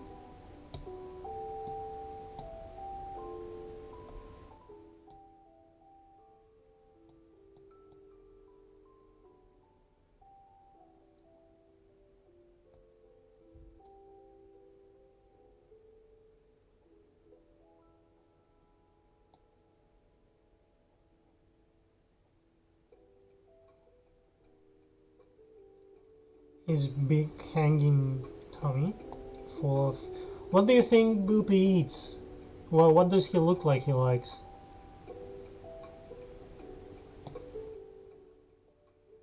He must have gotten that tummy somewhere.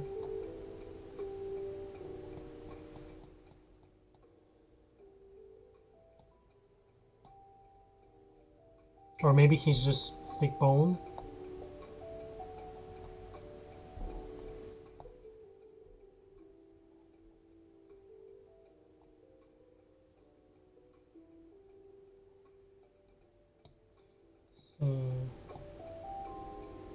Let's paint up to here on this side, and then we'll do a once over with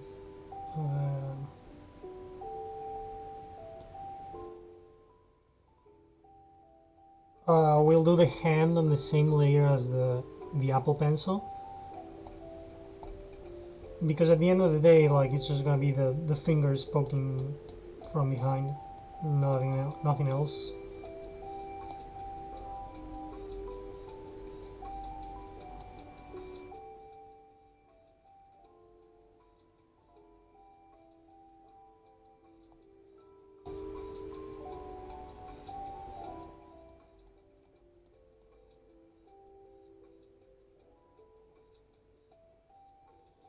There we go. Now this suit is gonna be all streaked with like the crinkly bits reflecting off light, and this crinkliness is gonna be like in line with the direction in which the body bends and deforms. So on the arm here, they're gonna be perpendicular to the shape of the arm,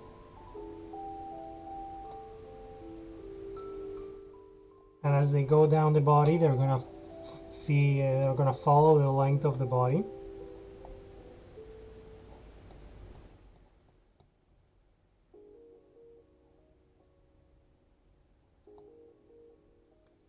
Let's see. Now I think I'm about ready to turn off the sketch and see how much cleanup I have to do. But it's not that bad. Let's see, just fill up the lines here. Fill up the color here a little bit.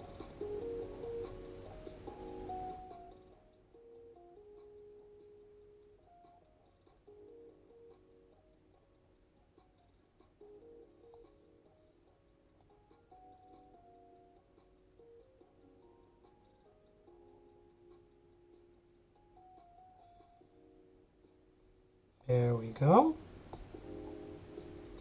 And here on the wrist, it doesn't really matter if we clean up the edges or not, because we're gonna draw the glove and the wristband on that. I always make that mistake, like I paint in super long uninterrupted strokes, and I mess up and I undo, and I just undid like a ton of work because I never lifted the pencil.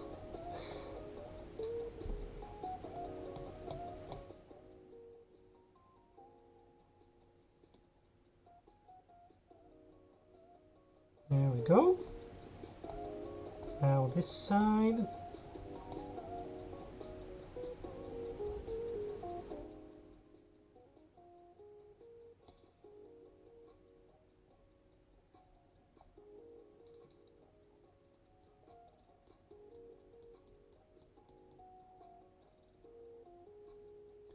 There we go.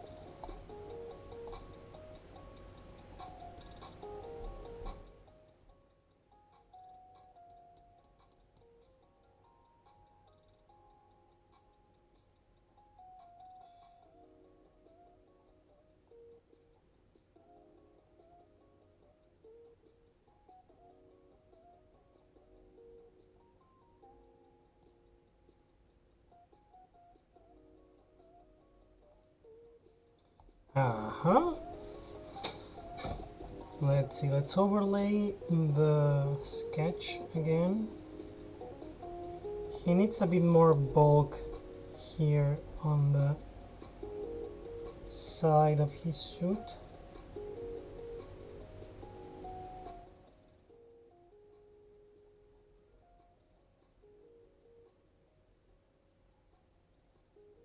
Perfect.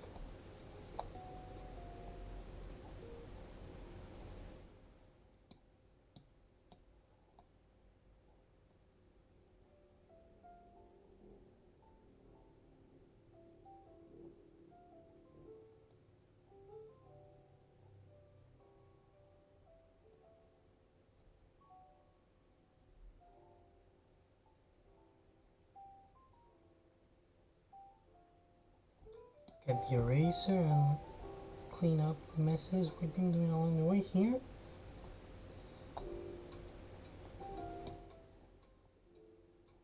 See, that's the problem. You can use the sketch as an overlay to guide yourself, but as much as it's helping, it's also like keeping you from actually seeing what you're doing. So you always need to be careful and turn it off every now and then, because you can make mistakes and not realize them.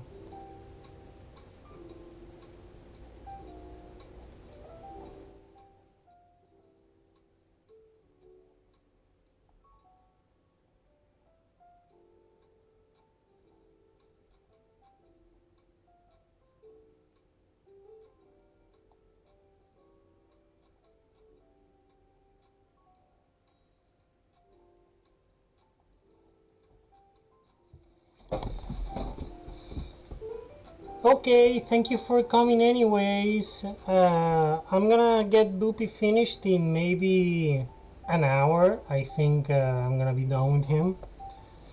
I'm just gonna be done with like the actual illustration of Boopie. All the like text for the thumbnail and stuff like that, I'm gonna do it in post because I have to like retroactively do it the previous one as well. So yeah, let's see.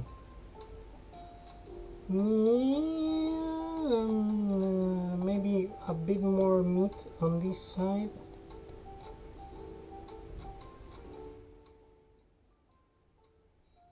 There we go.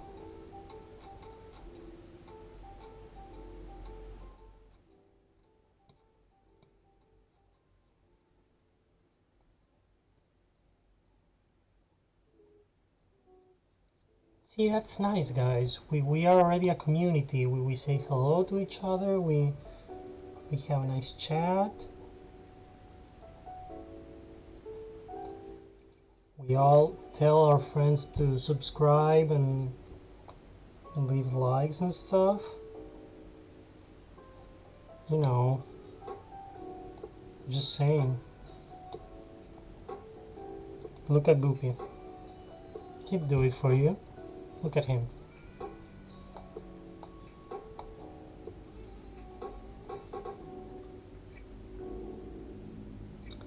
And what's the next step? Next step would be getting my nice orange color. Do his bootsies.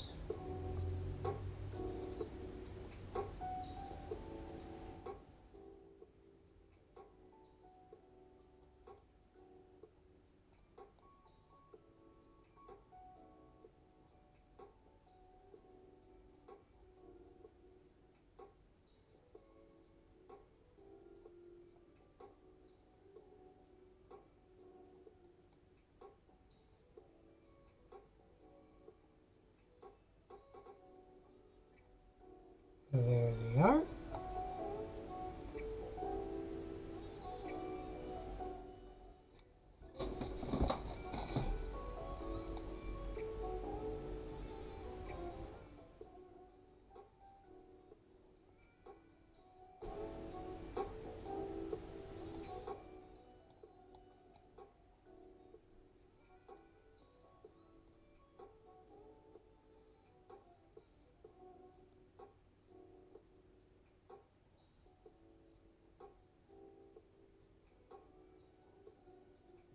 $10K words.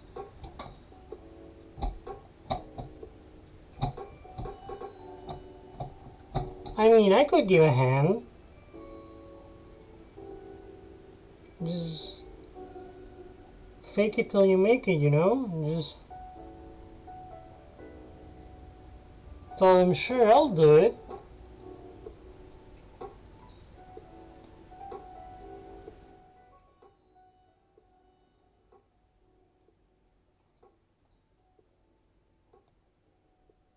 At least it's good to hear that business is going okay. I guess translation is one of those businesses that is kind of unaffected by the pandemic, right?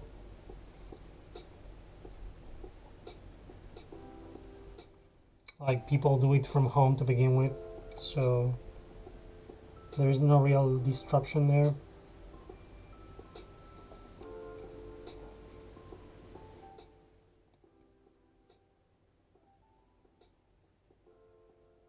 Yeah, that's the problem. Sometimes like things will be kind of untranslatable and the customer doesn't understand that.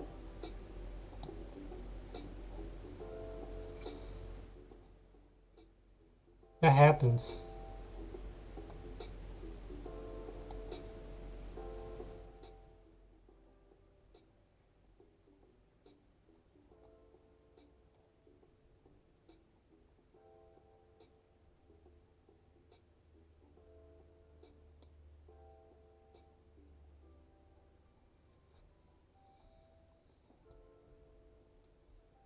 Let's see, fixing the edges of the boots.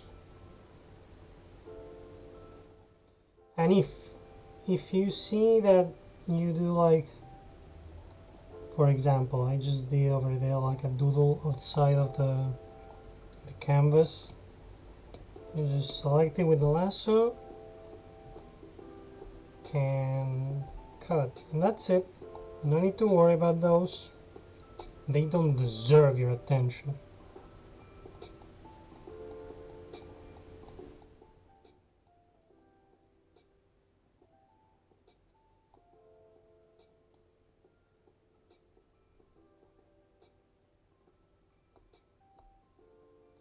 We go. Yeah, there'd be like a Spanish English.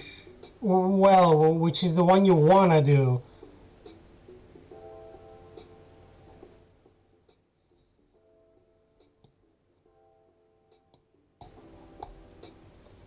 Let's see, let's add some no, let's add some shading down to the boots.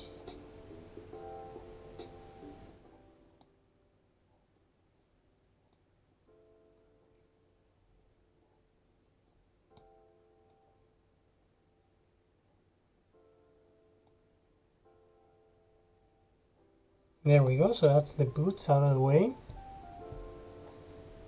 Now, let's...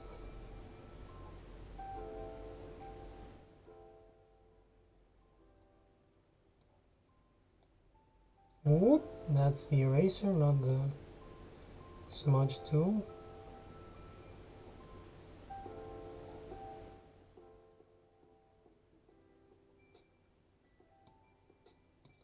So let's make this a little bit bigger maybe.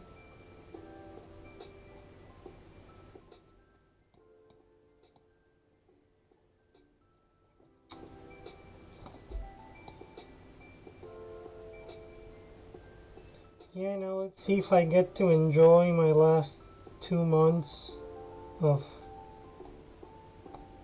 paid leave, basically, before going back to the coal mines. Good news is, for those watching that don't know, at the moment I'm working in a hotel. I'm a restaurant supervisor in a hotel, and as you may guess by looking at the date of this video,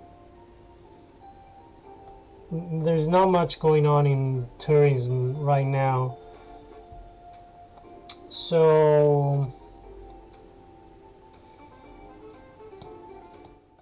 the UK luckily is paying everyone that works in one of the affected sectors of the industry, like hospitality, entertainment. Well, not really entertainment. Everyone that is supposed to get a salary up to £2,500 a month is getting paid 80% of that, just to keep them afloat while work is not happening. And that's good. That's what I've been doing for the past year at this point, because it started in March. It started around the 13th of March here, and for the summer I went back to work because boss wanted to reopen. Then we closed again for a period of time, for about 2 months. Then we were going to reopen for Christmas, and we couldn't. And that's just the story then. I'm just being locked up since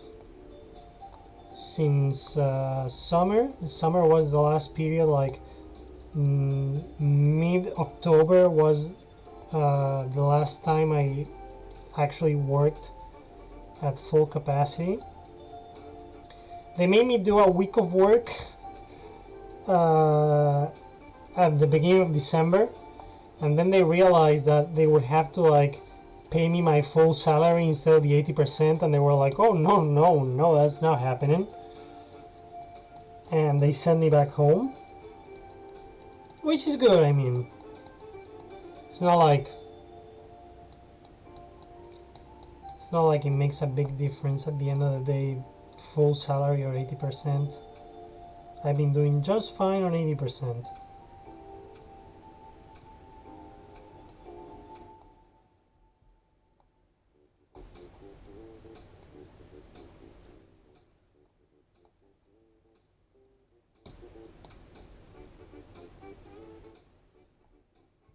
Let's hide the suit a little bit.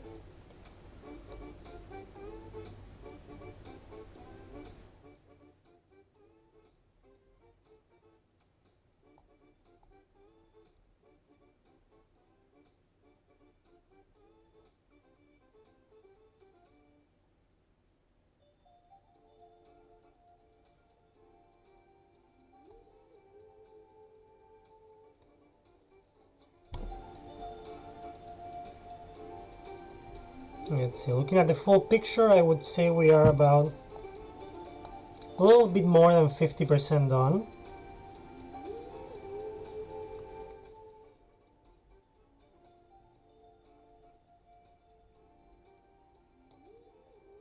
The biggest slog is going to be getting through rendering this whole suit.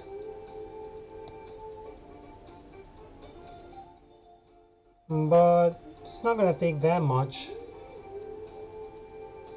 Yeah, it's not like I miss work that much. I've been able to do more art in the time I've been home. I've been able to finally like binge watch some anime, which I haven't done in a long time before that.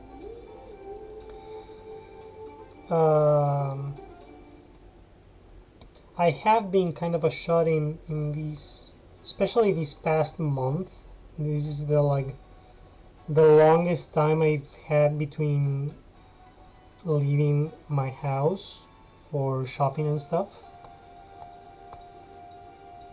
But whatever, who cares? That's the future. We're just gonna leave with VR goggles strapped to our face and just hanging out in VR chat.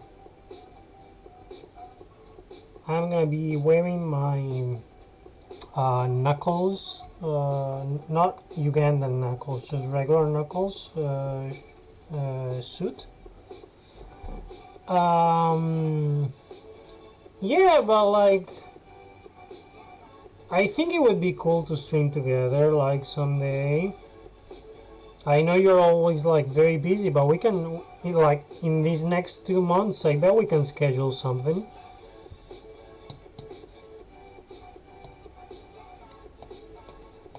Let's see. Let's add some highlights here to the zipper thing.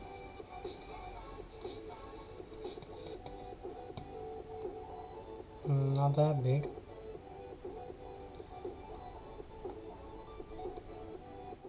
Honestly, I should probably have started streaming a bit sooner into the lockdown. Like, I kinda picked this up late.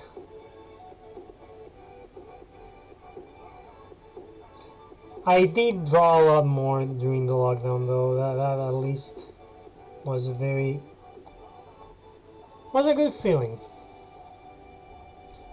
So we got a darker color, and like here. I mean, you give me a heads up because I'm gonna be available pretty much anytime, and like I need to work around your schedule.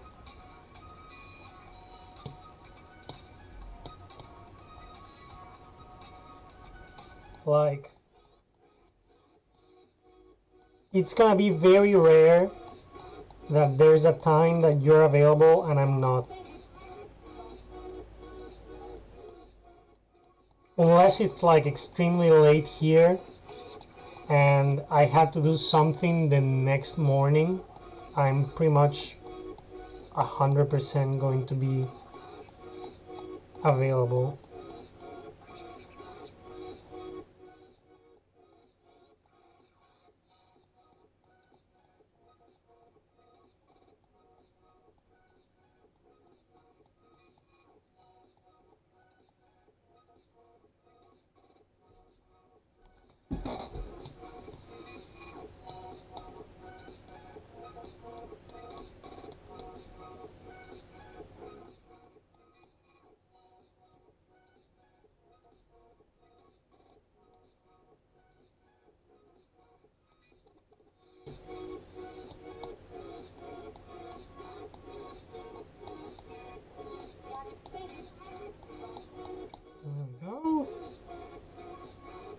I was worried that the zipper was going to be a pain in the butt, but we seem to have gotten that out of the way pretty quick.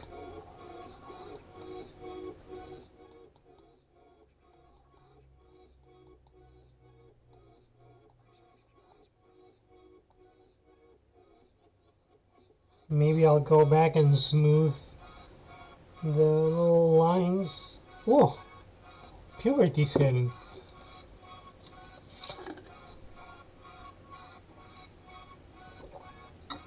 Oh, thank you, Paloma.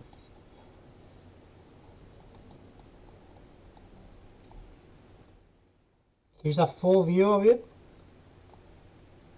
Oof, I need to fix this side a little bit. Actually, I think I like it more like that, so let's maybe even up the other side. No, actually it was better round. Round bricks. Oh, right, alpha lock.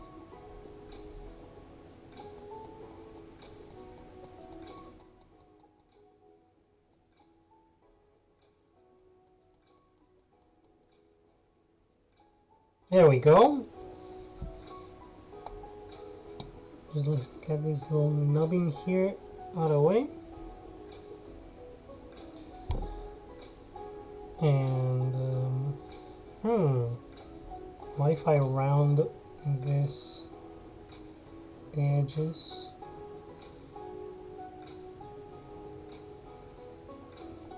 Yeah, that's much better.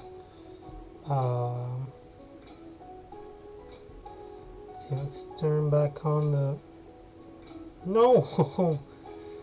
the clipping mask and the alpha lock. Let's go smooth down these zipper lines a little bit.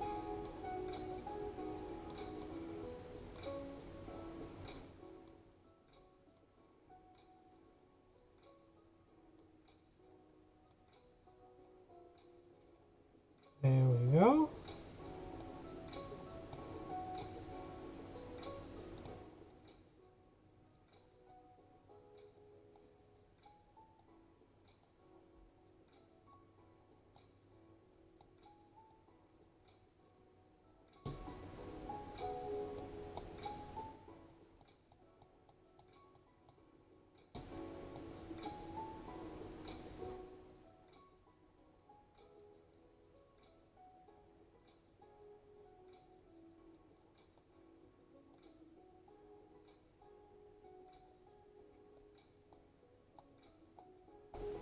Yeah, let's fix these edges here because they are a bit too wavy. They need to be straight down. There it goes. Very good. Oof. This is taking some work. There, yeah, that's much better.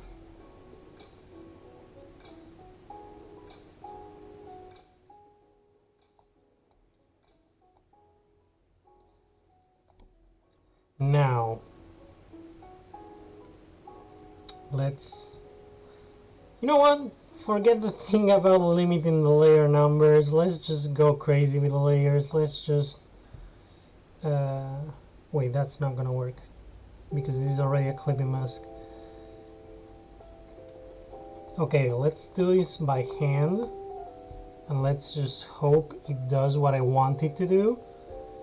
Let's see, soft brush. Let's pick a dark color and let's whoosh, whoosh, whoosh, whoosh, whoosh. Yeah, it seems to work. Whoosh, whoosh, whoosh, whoosh, whoosh, whoosh, whoosh. Yeah, that looks good enough. Yeah.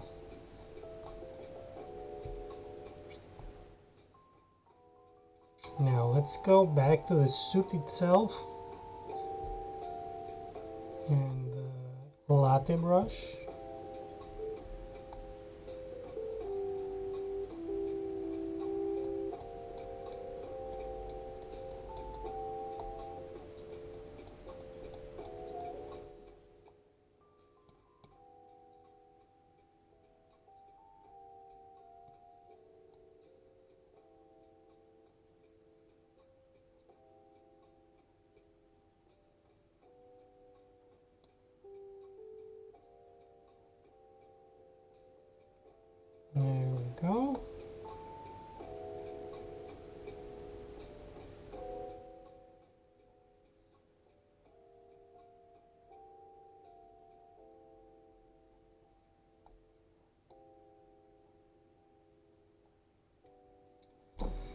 Let's brighten up the...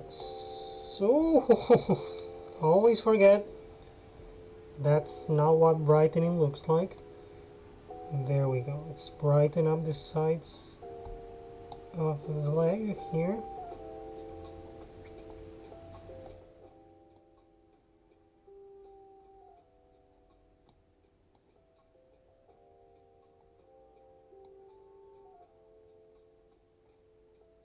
And let's see, let's get a very thin brush, white brush, and let's start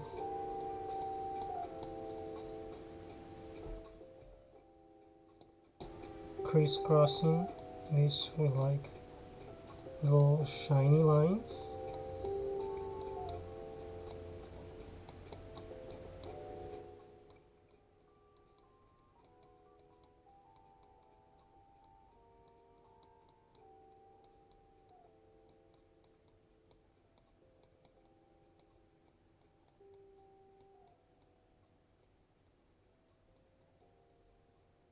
And there we go. So now we give the illusion that his suit is like under tension.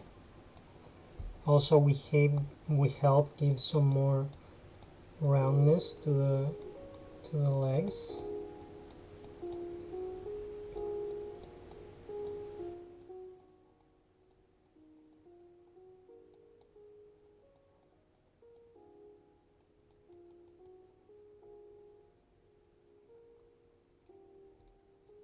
Let's see, let's put the sketch back on and let's shade the armpits area.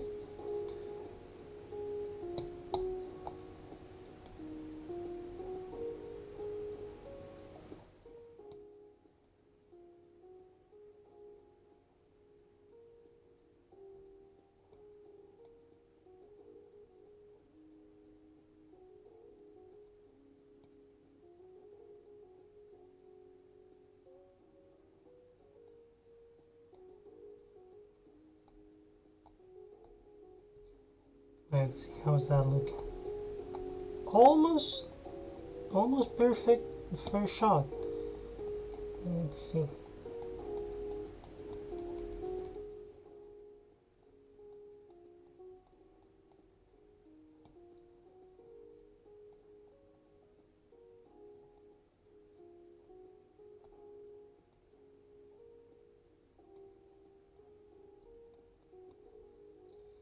Let's see, and now on the same layer that we did the zipper on, we are gonna work on the gloves a little bit. Let's just use the dark color. Of course, we need to turn off alpha lock.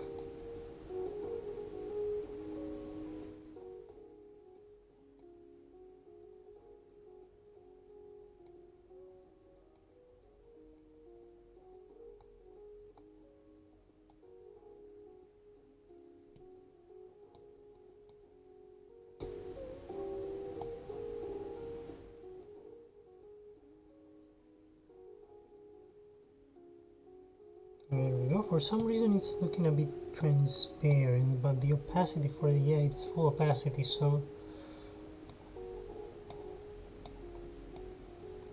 let's see, let's do a base layer with something a bit more aggressive, like the quick filler. Oh no, I know what the problem is. The problem is that I'm a dummy.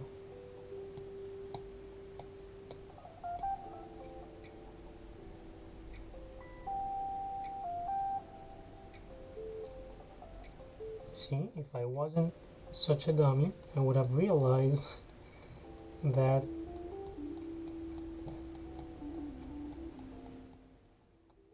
for the clipping mask to work, you need to have a layer of the same, like a layer with opacity below it. But it happens. I've been going at this for like 2 hours and a half. I'm gonna lose some hits every now and then. Let's just join the whole. There we go.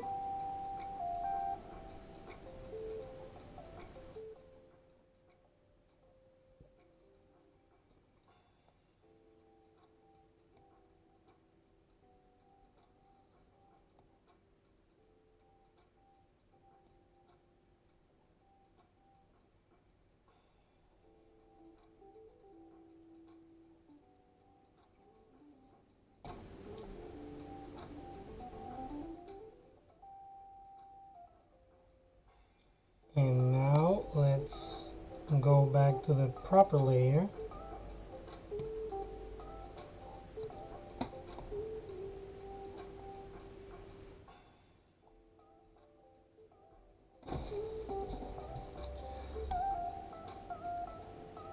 Or you know what? We might as well just do it on the same layer as the suit. Let's see. Let's hide the suit for a moment and let's turn off clipping mask. Let's select this. Get rid of it. And go back straight to the suit. Turn back on clipping mask here. Go back to the Sweep Fits latte brush.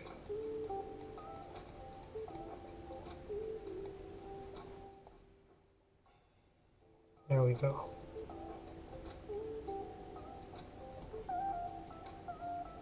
And if we mess up any of this, we can just easily fix it.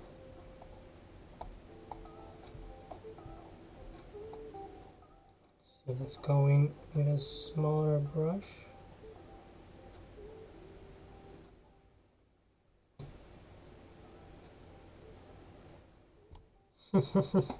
I'm just gonna merge these two layers. I'm done with that. There we go. One less problem to worry about.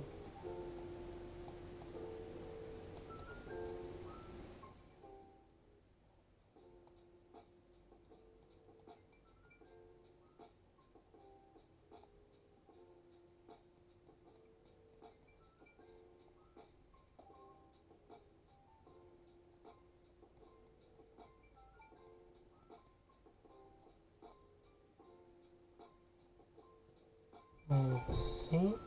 Smooth these out a little bit.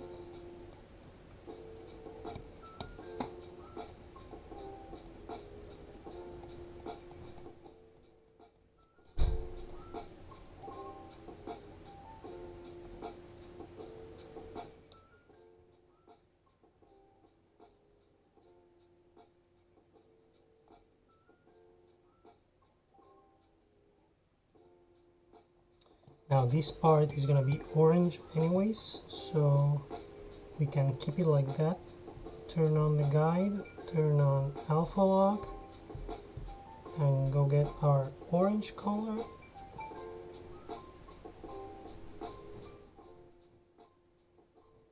There we go.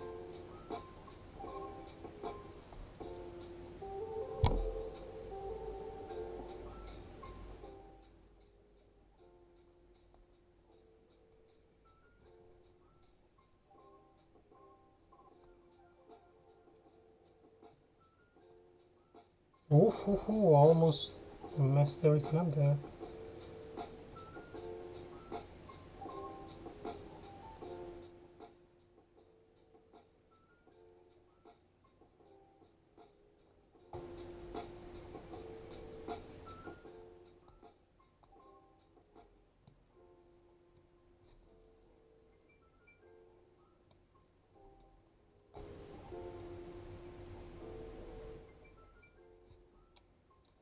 So yeah, this is the part of the stream where I'm gonna get a bit quieter because most of the things left to do are just busy work.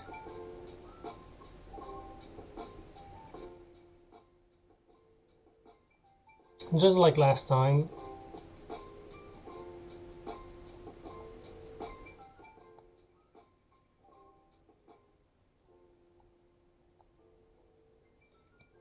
Let's see.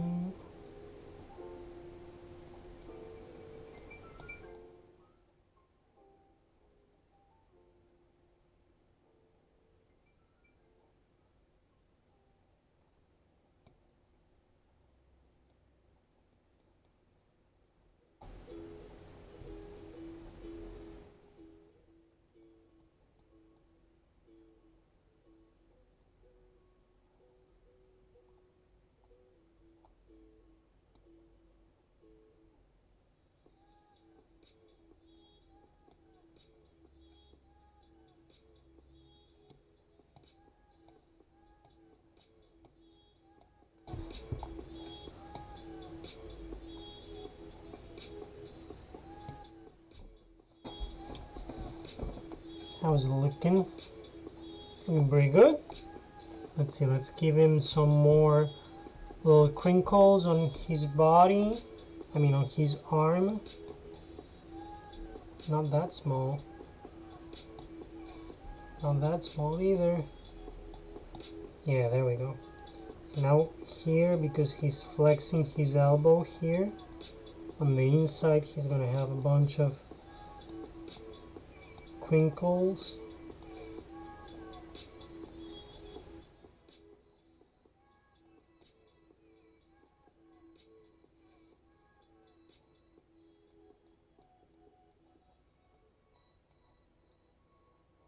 Maybe let's make less of them touch the edge. It looks a bit unnatural if they're all like touching the edge.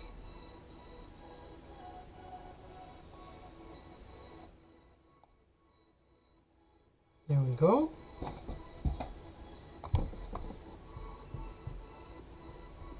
And let's make them a little bit sharper.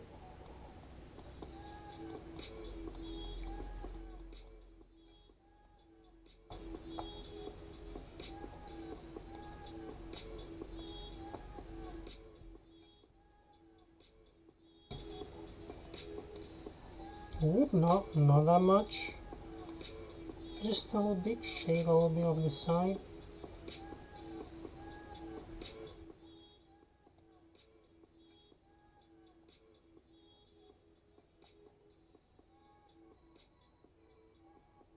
Okay, now let's turn back on the alpha lock.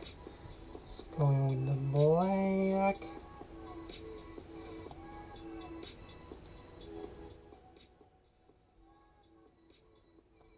There we go. And now to shade the fingers.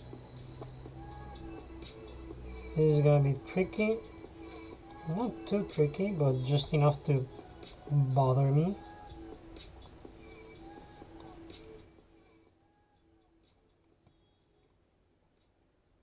He just has like shiny rubber gloves. He's working in space. He needs to have good grip so that none of his tools slip out of his hands and he causes a commotion at the space station.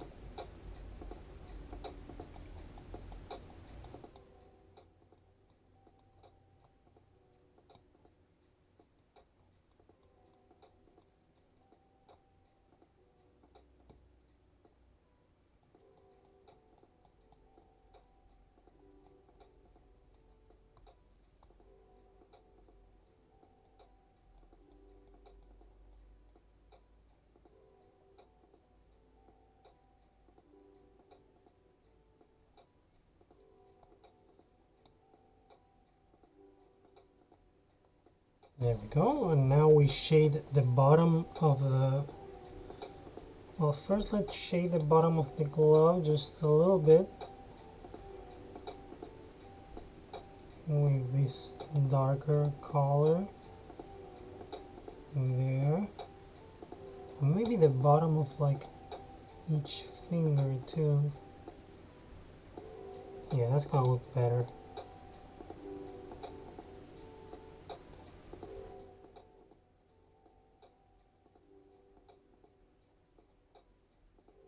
And let's go in with the brown. With this brown, and let's shade the bottom of the armband.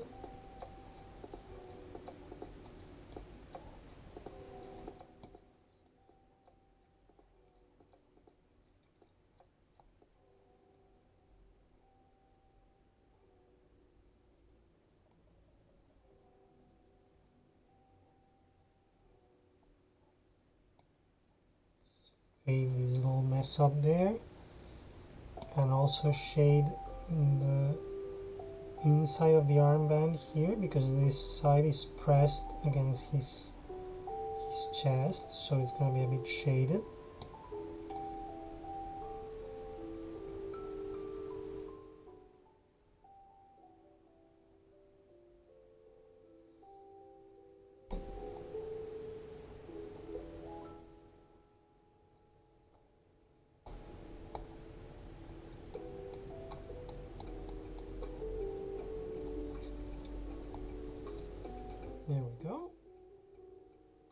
think maybe I also want to make a hard edge here between the glove and the armband.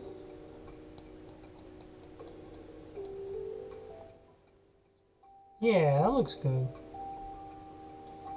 Now we need to shade the outside of his elbow, so we're gonna go with the soft airbrush and just hit it a couple times with the gray color,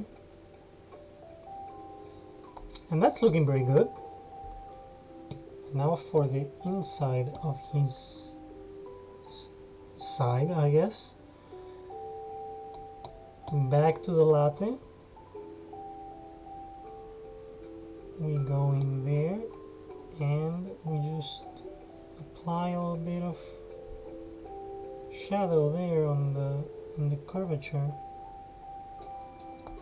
Try not to mess up his fingers too much.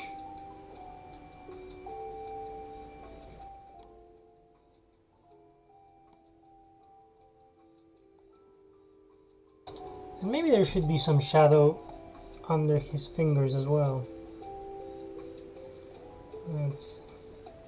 This is gonna be a bit difficult because it's pretty much the same color,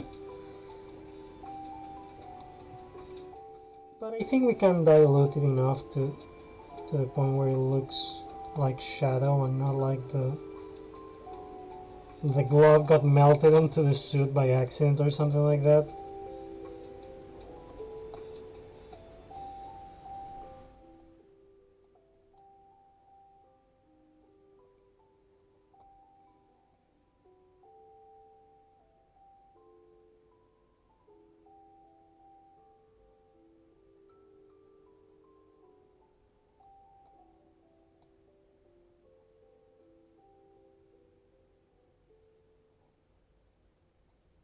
There we go. Let's see how that's looking.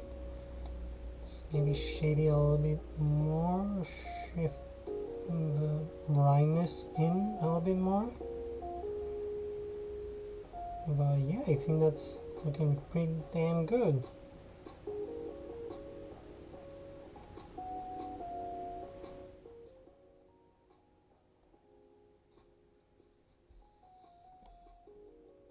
Yeah, I would say we're nearly there. We just need to do his little portholes here. Let's see, these are gonna be easy peasy, just a couple brush strokes and Bob's your uncle. Here we go.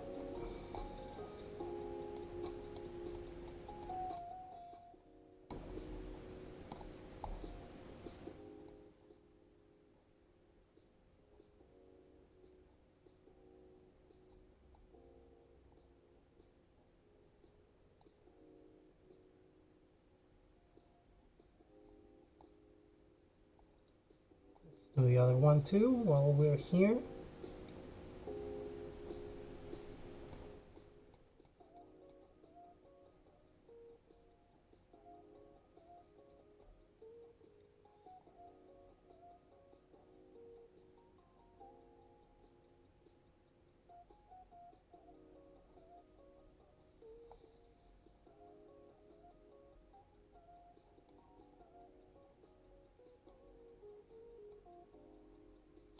Now let's hide the sketch. Let's clean up them lines.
Shade the portholes, make the bottom a little bit darker.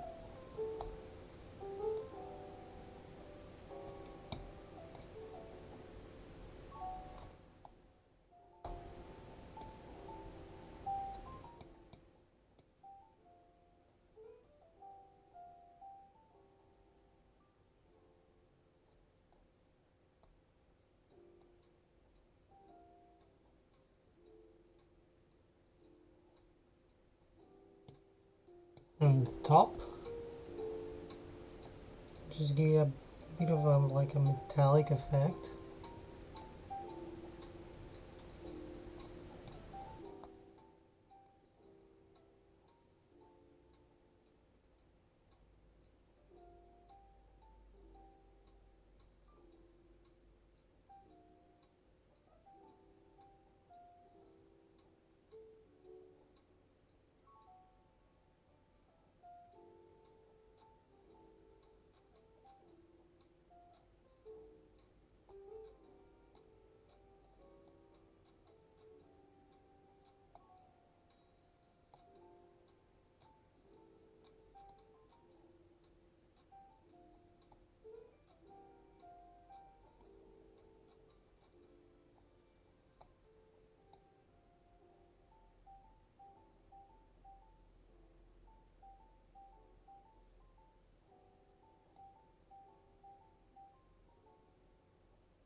There we go, looking nice and shiny.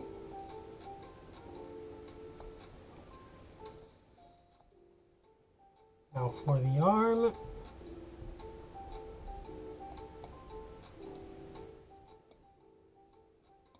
Fixing some transparency issues that I'm seeing now.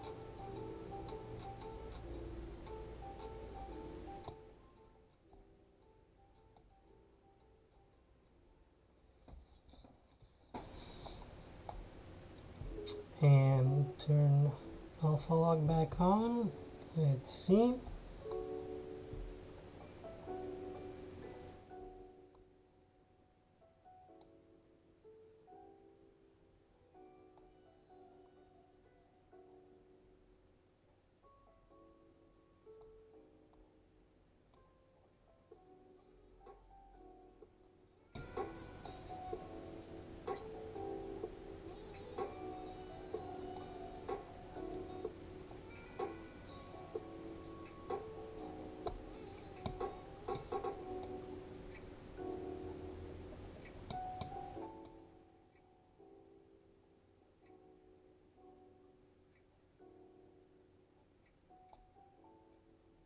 That's it. We're nearly done. So close, I can taste it. I am getting kinda hungry though, so that's why I started rushing it a little bit harder. Uh,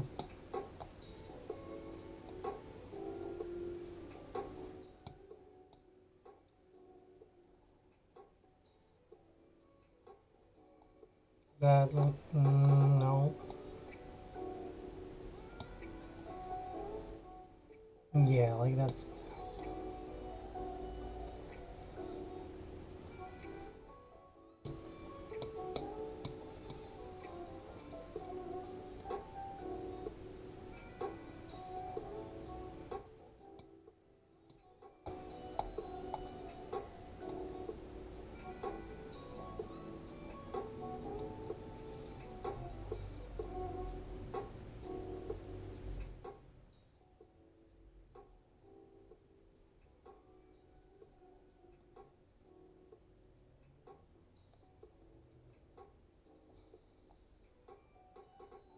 Let's see.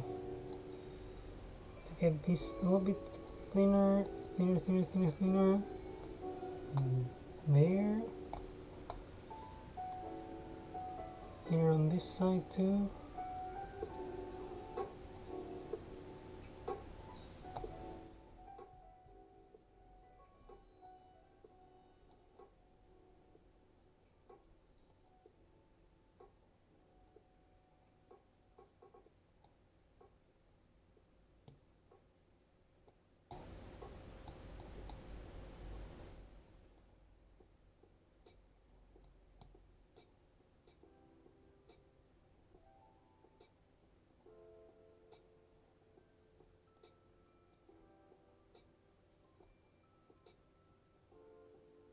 Yeah, that's good enough.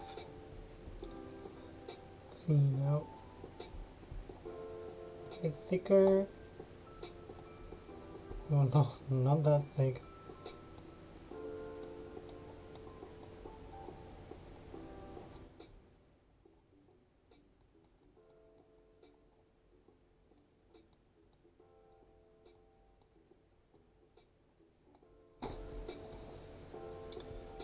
Let's see. Oh, that's according to the sketch. That's all gloves, so we're fine. We can just do new layer. And this one is gonna go way faster because most of it is covered by the Apple Pencil.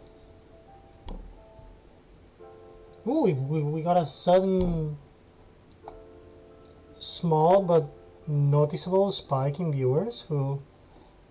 Who's there? Remember, viewers, the chat is open for everyone. Everyone is welcome. You can just speak up whenever you like. Sometimes I may be smelling my own farts too hard, so I don't see the chat just right away, but hey.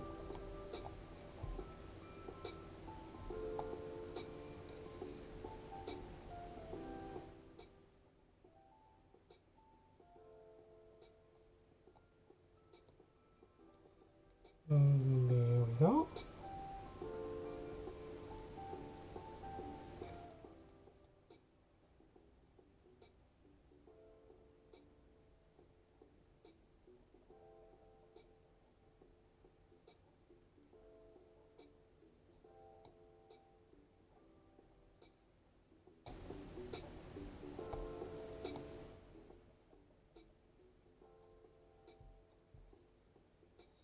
And back to brown.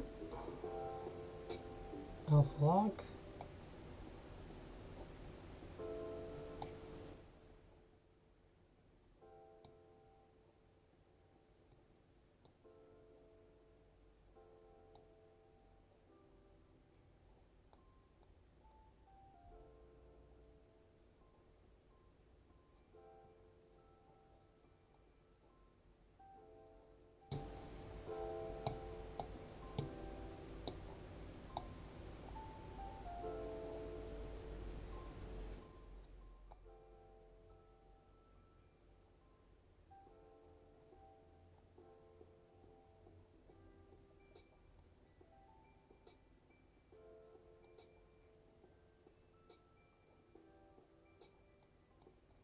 Good. Okay, now we just have three things left to do. The pencil, the fingers, and the flag. Let's see, what's the... I think this is going to be the most appropriate color for the pencil.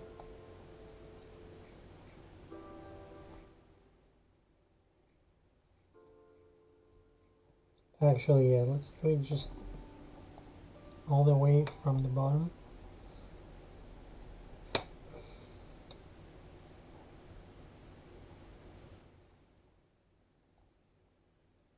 And we'll just alpha lock the rest of the colors in.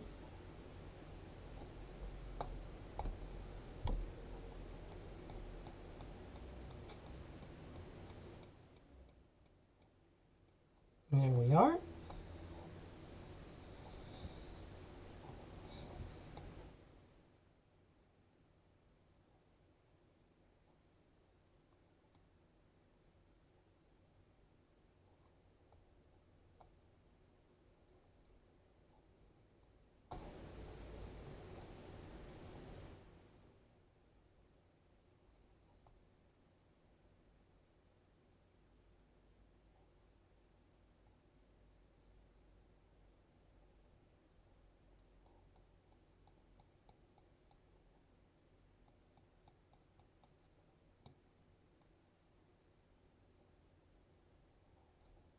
See, let's get a bigger brush and just fill in the center, try not to do any messes.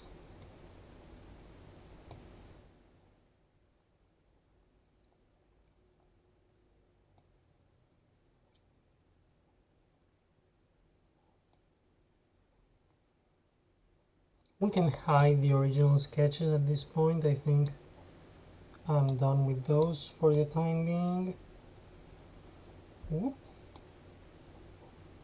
Oh, need to loop the music back on. There we go.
Let's see, let's have a small break.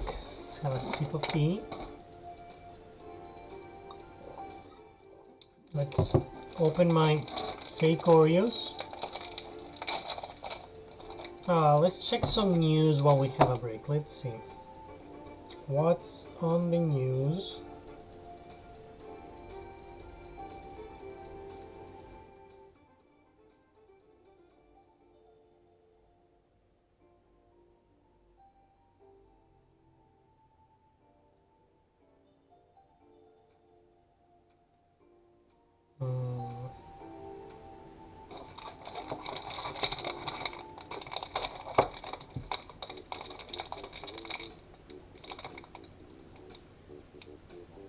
Well, nothing at all.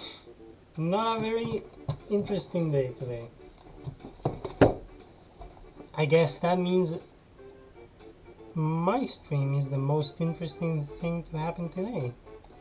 I should look at it positively. There.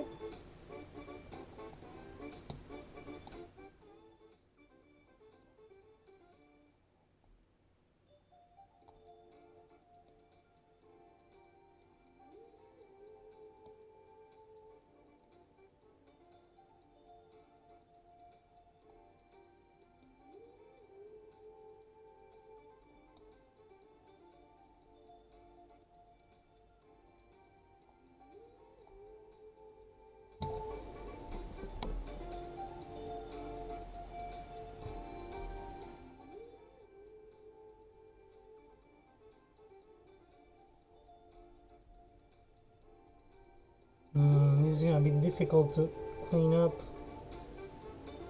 especially if the eraser keeps cooperating this much.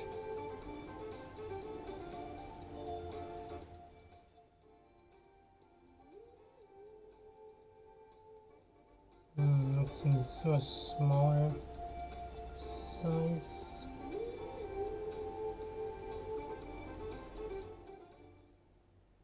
That's looking better already.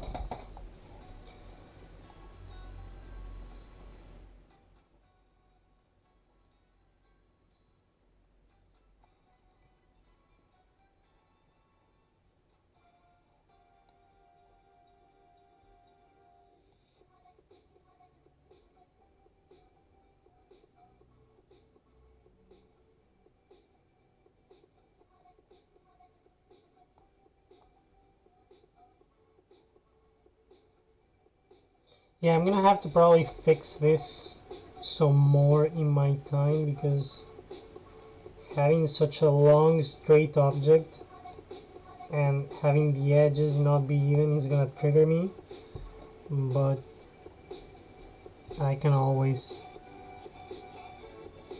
fix it a little bit more in post.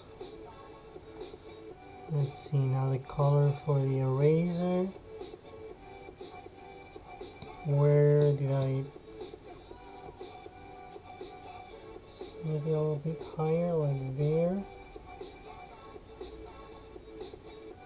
There we go.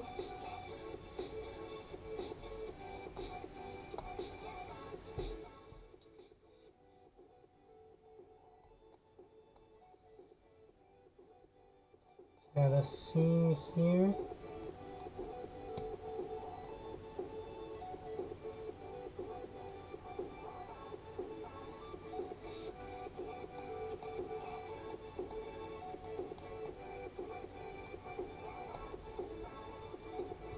Now the shading for this is going to be much easier, because it's basically just one side that needs to be shaded all over. Yeah, Monster Hunter is coming to PC. Very excited, because it means that I'm probably not going to have to buy the same goddamn game twice. Capcom. But yeah, really hyped about Monster Hunter coming to PC, even if it's a little bit later than the rest of the game, but I mean the Switch.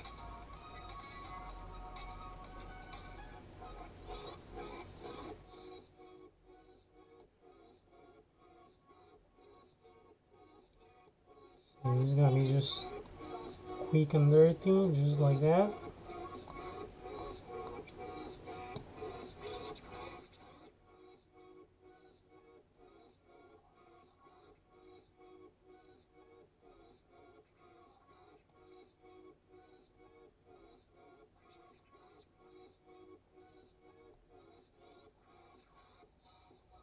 Just a layer brown, set it to multiply, make it slightly transparent. And there you go, express shading.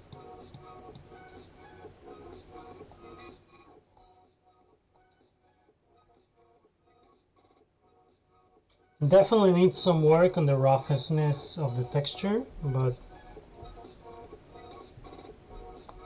that's not going to happen right now.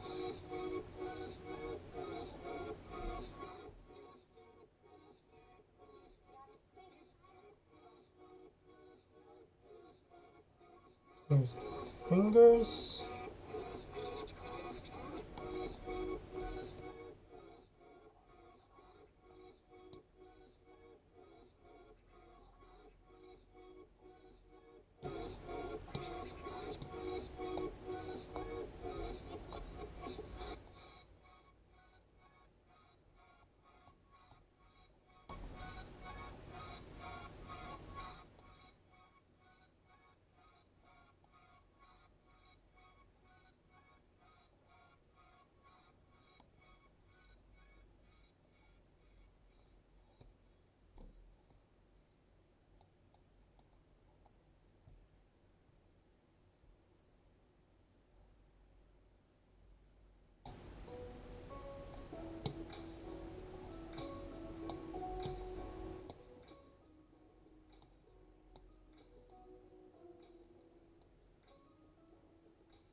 Oh yeah, good point. I forgot to check if... Yeah, it's looking good, but I forgot to check if the feet and the Apple Pencil are on the same plane, which would be something useful. Let's see. And they're not. But hey, here's where the magic of editing comes in. You can just go like, whoop, you go. Oh, it even snapped to the feet by itself. Look, how amazing. And just select this. Delete.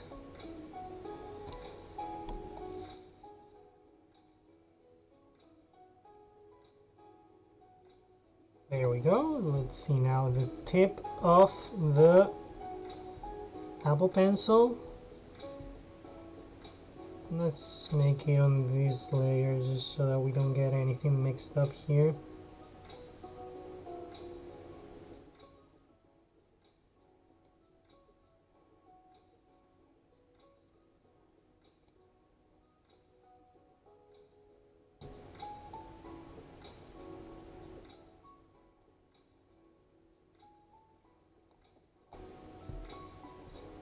Now alpha lock, let's do a little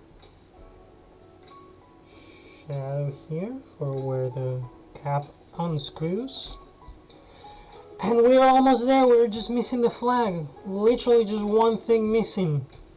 Oh my god, we're so close. So close, can't give up now. Now let's see, let's pick nice metal color for these like rings to which the flag is attached to.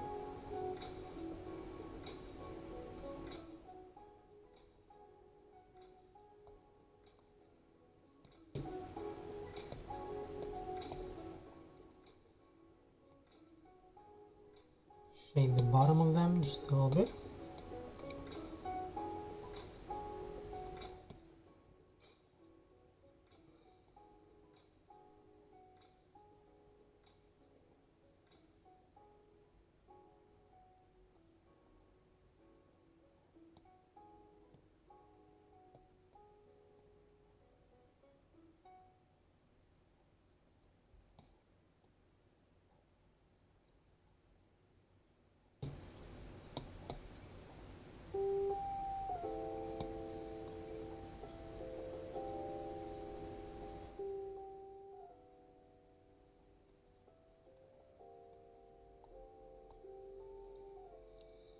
There we go, and the last part, the flag, which, let's see, can we import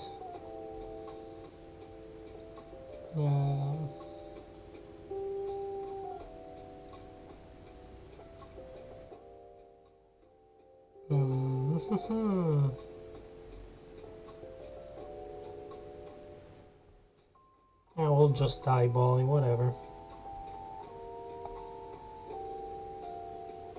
I guess the flag should be under the pencil on the layer over there. Yeah, there we go.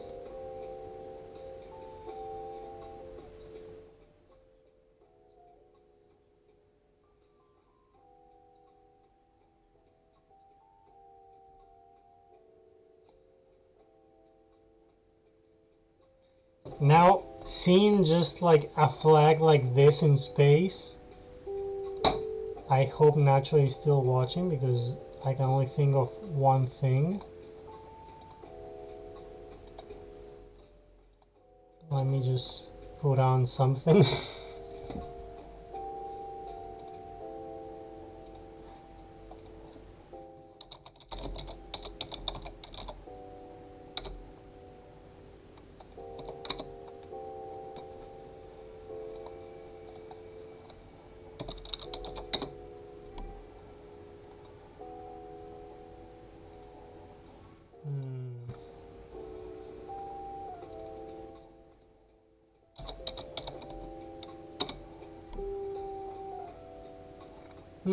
That's strange. It got taken off YouTube. Well, good thing I have it on my phone.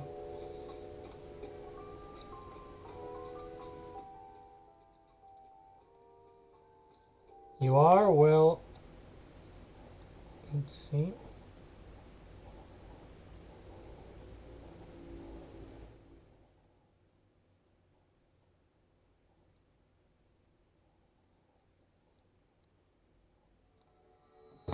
There we go. I hope the microphone is picking that up. Oh my god, am I gonna get copyright strike for this? I hope not.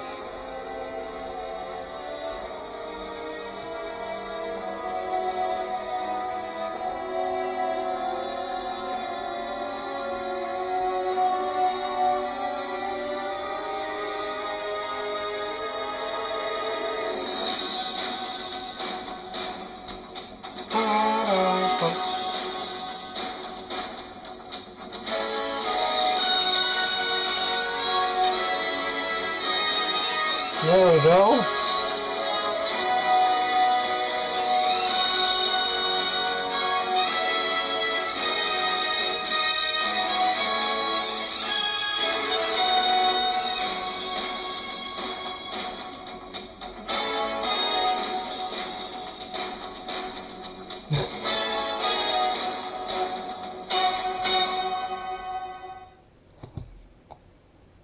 I am like tempted of just giving him the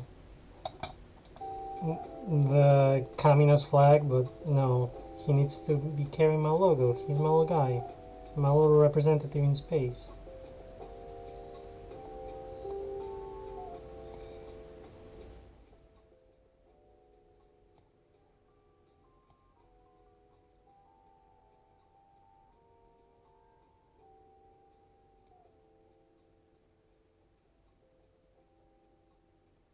Let's see, how's that flag shape looking? Could look a little bit better.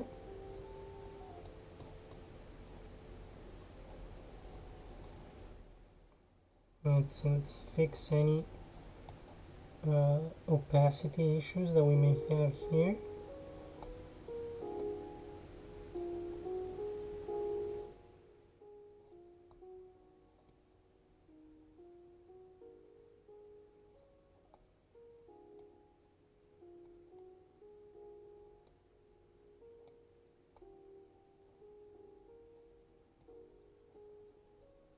There we go. I say there we go a lot. I do that at work too. It's just a thing I say, you know?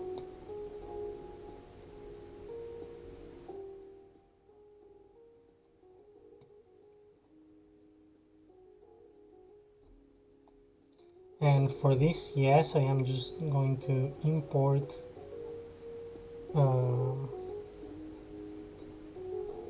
the logo here, squeeze it down, and let's see, select and fill layer. Did that work?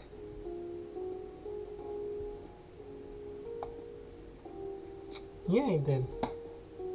Let's see, we're gonna like make this a little bit bigger, and we're gonna warp it just a little bit so it looks like it's flapping too.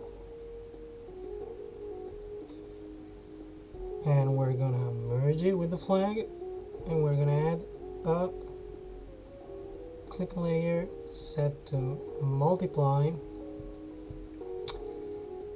some dark red color. We're gonna add some random patches of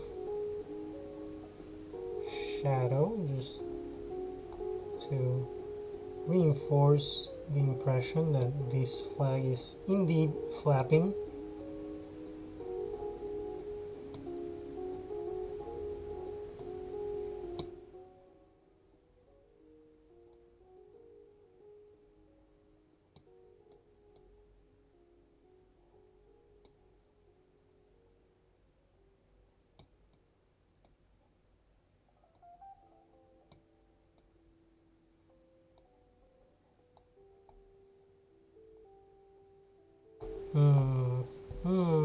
Let's see.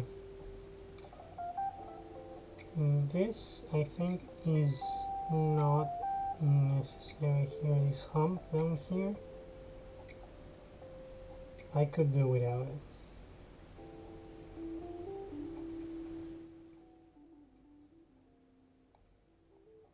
Yeah, that's much better.